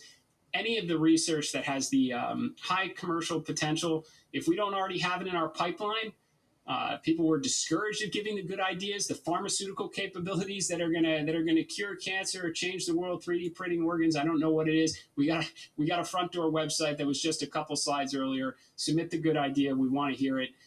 We want to do everything within our power to ignite that orbital economy. Nikki gave an unbelievable update on science. She certainly has the best content to work with. There's no doubt. Her imagery was incredibly inspiring. So we gave you updates on some of our flagship missions. You've got Roman launching before the end of the year. How exciting. 100 times the field of view of Hubble, potentially upwards of 1,000 times the scan rate, going out and looking for the secrets of the universe. If you haven't seen it already, we actually have a mock-up of Dragonfly out in the lobby. So again, the nuclear-powered octocopter to search for life on Titan. That's a pretty exciting mission. Rosalind Franklin's coming up. We're actually going to have, think about it, have 3 nuclear-powered payloads that are going to launch in 2020, or payloads or spacecraft that are going to launch in 2028. Rosalind Franklin, Dragonfly, and SR1 Freedom. Pretty exciting to think about, all in a short period of time. We acknowledge there's got to be ways we can do science more efficiently. Time to science absolutely matters. The cost associated with it. We have a very good budget here. There's a lot of unfunded scientific missions that Nikki talked to you about that we'd love to undertake. We either will find the efficiencies internally to figure out how to pursue them, or we welcome public-private partnerships. We talked about Eric Schmidt and his foundation, the $1 billion he's contributing into planetary science. Others have reached out as well. Two other organizations reached out and said, how do we partner with NASA maybe to pursue some of these unfunded science missions? We absolutely love it. Surely there has to be ways, whether it's when you already have constellations of satellites being produced through factories now for various Earth observation capabilities. Is our RFI going to yield any updates in terms of new scientific instruments that can be incorporated to potentially close out the gaps with some of the more expensive or bespoke satellites that we have historically purchased to get after that data? Again, whether it's Earth observation, space weather, and free up additional resources to pursue some of the missions like Dragonfly that if we don't pursue, maybe no one else will. And then getting underway under nuclear power in space. So I find this very exciting because I think this fits squarely into what NASA is meant to do. The near impossible, again, what no one else should be able to close a business case on. That's where NASA should put our efforts. Now, for sure, industry is doing an absolutely fantastic job. Launch, observation, communication, chemical propulsion. This is what we want industry to be doing. Competitive dynamics, improving the quality of the capability and bringing costs down. That's what we want. We should then shift our attention to what no one else is capable of doing. I think the rationale there that is we want to inevitably explore farther out into the solar system where solar loses its effectiveness. This is where you want nuclear power. If you're trying to build a base on the moon, you're going to probably want nuclear power there to manage operations and keep our rovers moving in the shaded area. Certainly, if you're going to send astronauts to Mars someday, you'd really like to make sure they come back and tell us about it. Having a nuclear reactor on the surface to help with in situ resource manufacturing that we ideally already proved out on the lunar surface is going to be pretty paramount. I also call attention to that when every one of these slides is meant to convey something like really exciting, transformative, but inherent with every one of them is also a challenge, a problem, things we got wrong, real dollars that were lost, years lost. So a lot of people ask us, how are you going to be able to do all this within the resource you have available? And I continue to tell them, NASA does not necessarily have a top line problem. We get a lot of resources. We may not always allocate them that efficiently.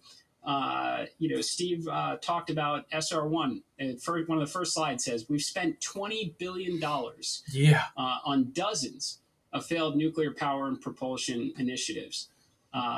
It's $20 billion that could have gone to other great science and discovery. Last year we spent $250 million keeping a canceled science program canceled. There's examples across every one of our mission directorates where we probably could have repurposed our resources a little bit better in the direction of science and discovery. We're challenging ourselves to do that across the board. And I have no doubt when we do find these things, we're going to be able to take on even more exciting challenges ahead. Now, back to SR1. We are making use of a lot of hardware that we already have while working alongside industry. I think this is extremely important. You don't want to pursue the 100% solution out of the gate, or you may very well wind up with another canceled program that that maybe ran out of money. Nautilus was originally built to be a diesel boat. I think Hyman Rickover referred to it as the 70% solution. Well, it was the 70% solution that gave birth to the nuclear navy. And I think we're on a similar path right now. And along the way of just proving out those important capabilities in the first 48 hours after the mission launches, we are going to get to Mars and drop off a pretty inspiring scientific payload. Send back also a lot of other imagery and data along the way, including some student-led science. The last thing I'll say, I don't expect any of this to happen on its own. The whole point of today was not to come and give you a bunch of great PowerPoint and then just sit and wait for it all to come to fruition. Yep. It's about action right now. It's why we're dropping RFIs. We want to hear back from people. Not weeks from now. We want to get moving. This is why we're having breakout sessions tomorrow. We're going to be available to have these conversations. Why we repeatedly refer to embedding our workforce, our subject matter experts, with every one of our vendors that needs it, every one of the subcontractors, again, every component on the critical path in an active role to help. And we know we are part of the problem in a lot of these cases. Like, we've got a lot of dated policy, things that maybe, again, made sense long ago, not always today. So let them take an active role and say, this is the right approach. Industry is telling us the way to achieve our objective. Let's let them do this. Or, hey, the supply chain's broken here. We got to build this valve. I don't know what to tell you, but we're not getting back to the moon if we don't do it. Great. That's why we're going to embed our workforce to do it, to drive outcomes. Space business. So, lot to cover right now. I'm sure there are a lot of questions. I appreciate everybody sitting through all of our presentations today, hearing from us. We can't do this without you, from the workforce to our partners in industry, and especially our international partners. We don't ever do this alone. We do it together. We're going to change the world together. So thank you. Wow.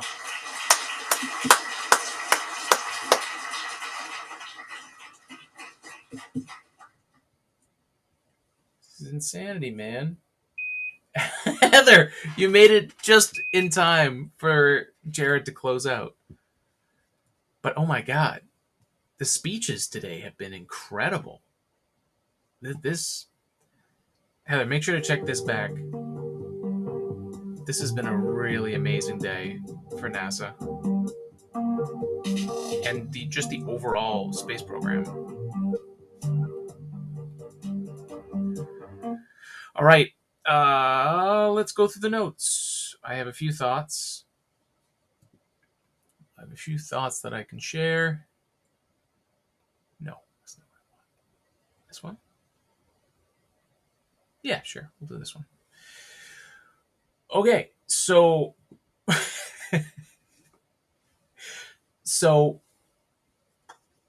what a day. We found out what's happening after Artemis 5, which is the Maker approach towards developing technology on the moon. Take way more shots on goal, which is the terminology they used, and a realization that NASA's budget, in what it has and what it could potentially have in the short term, is limited as to like what can be done, right? Like they just finally addressed a lot of the truth of what needed to be said at NASA, just the reality of the situation. So those are all great things. If we're going to get better, if we're going to grow as NASA and the U.S. space industry, and to reach the moment, which is that we have another country, China, who could beat us to the moon, and if we lose the trip to the moon, what else do we have? And before today, before NASA admitted that in some ways they are the problem and they want to fix that, talk to industry, share the challenges, does what NASA does best as the experts, lay out the truth of the situation and provide some plans. When you look at it after today, you see all the amazing stuff that NASA is still doing, and a reality of the difference between the US and China, in that China's private and space program from the government, they're the same. They're the same. And so this is an American way of combining NASA, the public side of things, the government side of things, with the private industry. And they mentioned something called time to science. And I think that's a great way to look at it from an academic, from a scientific and engineering perspective. Sometimes in businesses, you can get caught up in this may be the scientific way to do it, but we're profit driven and we need to do this. NASA has a similar problem, but also has to move at a rapid pace because it's taxpayer funded, and without a plan in place, or a plan with action set aside to make sure that it happens, and NASA fixing its issues, it's not possible without speed. And you can still have speed and do science. They mentioned the 70% option, where it was 70% done for a nuclear reactor flying in space, and then that ended up becoming the research foundation for the Navy nuclear fleet. So it does not need to be 98, 99, 99.999% complete or capable. You can get a lot done with less and move the needle faster, right? It is about getting these milestones done. So Jared Isaacman just laying it out and breaking it down and saying it in a way that excites people. I really think that can't be understated from today's talks. The NASA leadership is charged up. They're ready to talk. They're ready to share and figure out who's going to help us do this. We have all this. It's up to us, not just as NASA, but the entire American space industry, to pick up the pieces. And the great way about the way they're doing it is it doesn't mean that just one contractor wins and everybody else loses, which unfortunately has been the way NASA funding, in a large part, has gone. So we've seen that there's a ton of reason to develop things. And more importantly, one of the biggest problems with space travel, which is they outlined most of it's solar power driven. And if we're talking about deep space, we're talking about interstellar travel, or even just long-term duration, even on the surface of the moon, to survive the dark periods in shade, you need something other than solar power. So you need solar power for the surface of the moon because you need to survive the night. But also, if you're doing anything past Jupiter, solar power is not enough.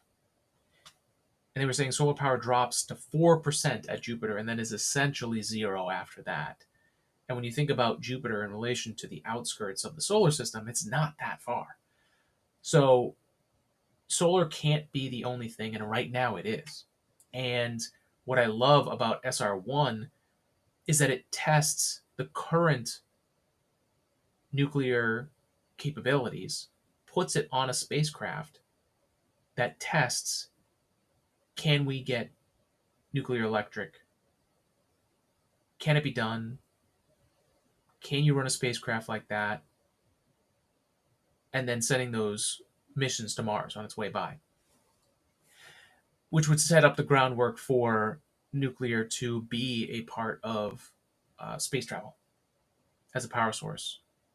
And those working in conjunction, the 2028 timeline, by 2030, when it would be needed on the moon, it would already have been tested and we'd have data.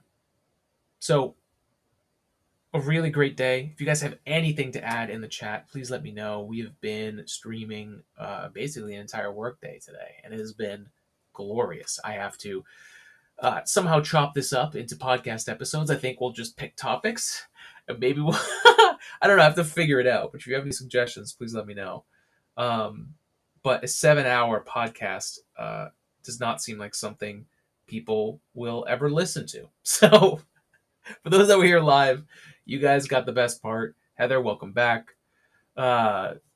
Andrew, thank you for joining us all day. A big shout out to everyone that has hung out with us as we learn NASA's plan for the moon, but also plan for the future. I see a lot of greatness. They're going to spend the rest of the day, week, meeting, getting these vendors and contractors and people involved in the space industry to talk about not only the challenges, but how they might be able to help out and build, right? This is a builder's approach to um, a NASA program. And again, if you haven't read uh, NASA Administrator James Webb's kind of history, I would go back and look at that, because I said this before today, and now I'm even more convinced that Jared Isaacman is our next James Webb, and he's figuring out a way to accelerate NASA's milestones and progress of not only setting up the first deep space habitat on the moon, but finally getting nuclear in space and getting a demonstration done, allowing for all of the stuff that's happening with NASA science and heliophysics, and not only just on Earth, but of understanding Mars and its atmosphere, and deep space telescopes, brand new ones going out, and then just opening up the field for people with ideas, companies, individuals, people with the means to develop technology or missions or things. They are finally, the doors are open, if you will. So this is a great time. Oliver Danny 1, what's going on Twitch? Good to have you here. Andrew says, that was an insane day, man. NASA brought our confidence back. We needed that more than anything. I totally, like, I was running around between, during lunch between these broadcasts and just jumping up and down like a kid. You know, it's 12 years of following this, and on the sliver of a hope that, even though at that time, 2014, people didn't even know what NASA was doing at that time. And honestly, even before, yes, Artemis 1, 2, and 3, but even before today, there wasn't a clear mission plan. You can go back and look. There was not a clear directorate on what NASA should do. And then, not only a directorate, like, you can tell people to do things. That doesn't mean it's going to get done. There's a sound plan, and I'm elated, but I'm also exhausted. I've used so much brain power today, but it's been awesome. Let's see. Hangout Physics was talking about how he's working on a new equation, which is very cool. We got an astrophysics question here. So space-time adheres to the core. Does this mean the core S mass is actually just trapped energy? So I think you're talking about the question you're having that, the equation that you're working on that estimates space-time using the mass of the core. So you can estimate things about planets. Yeah, I mean, the core of any planet, even gas giants, is concentrated mass and energy. So potential and kinetic, right? So, I mean, if space time is bound to mass, which we know it is, then yeah, the different masses of different planets could potentially be treated as trapped energy. I am by no means no mathematician or physicist. I'm an aerospace engineer and maker, but from what I know about space time, it sounds like you definitely have something there, man. And it comes down to you, just like everything that NASA talked about today. They can give us the plans, they can give us a good idea, but it needs to be executed. In NASA's sense, right? It's about making sure that all these programs and these contractors are aligned, and the things that are slowing them down from NASA's perspective need to be changed so that they can move as fast as they can. And going on the assumption that NASA has not been doing things the most efficiently, which is great, right? That's awesome for NASA to admit and be accountable for, so that then everyone else can also become accountable and move on. As far as you, my friend, with you're doing what Einstein did, right? That's a singular, in a lot of ways, uh, workload, right? You are trying to write out an equation and proof it out, right, through mathematics. So your hard work is going to be putting in the time and the effort in running it through the scientific gambit, and then finding, once you get the math to a point, you have to, like Einstein did, find a real life example to test it. And with all these new space telescopes and other things, you'll have plenty of new data that you'll be able to estimate that. But yeah, I mean, that's where your hard work comes in. So I wish you all the best. Um, Read up on Einstein, read up on Feynman, read up on Carl Sagan. Use them as inspiration for you to get the math down for your equation using space time and estimating the mass of planets. I wish you all the best and luck, and also don't underestimate that. Don't underestimate learning other things while you do that. Right? Einstein, it was music. Find the other part of your brain too. That's going to help you get through the really hard, difficult stuff. So whatever that is for you, find it and then just put in the hard work. So best of luck with that. Andrew here says after the end of the space shuttle era, everything turned off. NASA was silent. Yep. Being a kid at the time, NASA was rarely brought up. Now look at the times we're living in. Something to be excited for. Yeah, man. And imagine what it, for me, right? I'm a little bit older. So 2008, I went to college for aerospace engineering at Worcester Polytech Institute. And by my junior year, the space shuttle was retired. So literally the vehicle, or the first evolution of the vehicles that I would work on as an aerospace engineer, uh, were retired. And then we basically started over trying to find another vehicle that would replace it, but not anything like the shuttle. And yeah, so 2011 that happened, and then there was 3 years of a lot of unknown. And that was right around the time that I started the podcast, because it just felt like there was a lot of unknown. Um, and at the time, think about the dichotomy of this, right? In 2012 to 2015, and even beyond, there were a limited amount of jobs that aerospace engineers could go to do this type of thing, right?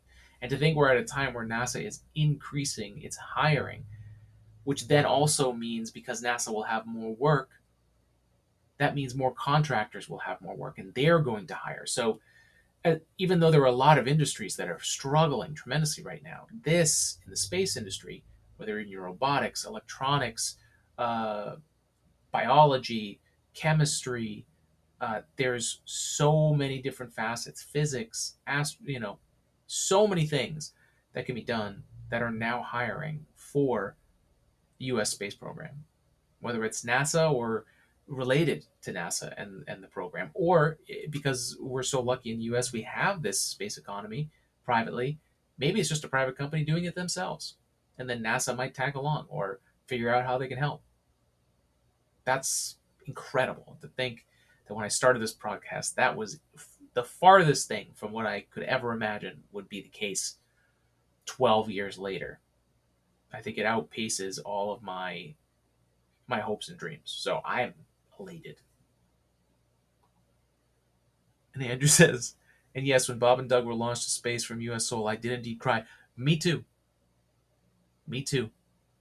That was not only was that a special moment, but that entire workforce did that while under pandemic restrictions, right?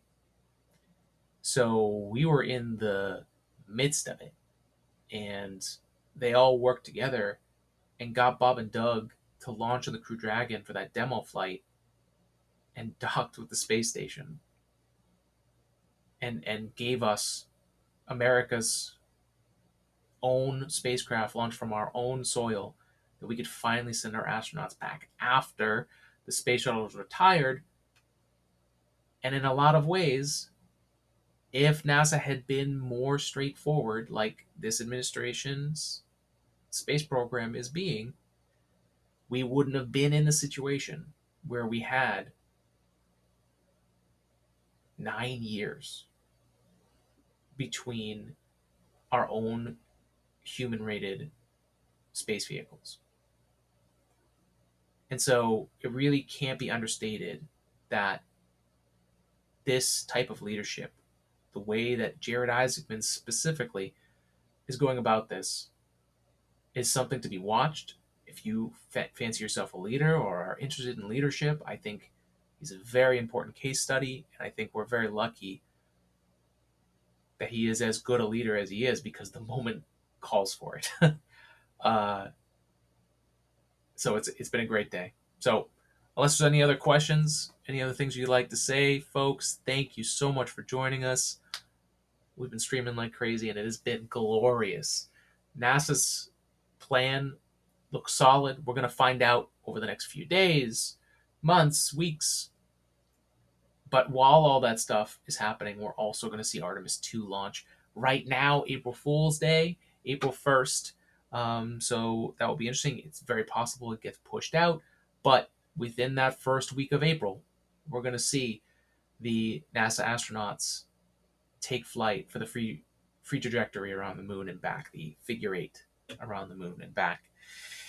That will be very awesome. And then, of course, there's an amazing movie out right now, Project Hail Mary. Not an ad, but it's awesome. So you should go see it. I will be in the next week. Looking forward to hear what you think about it. But until then, thank you for joining us. Spread love and spread science. Stay curious, and we'll see you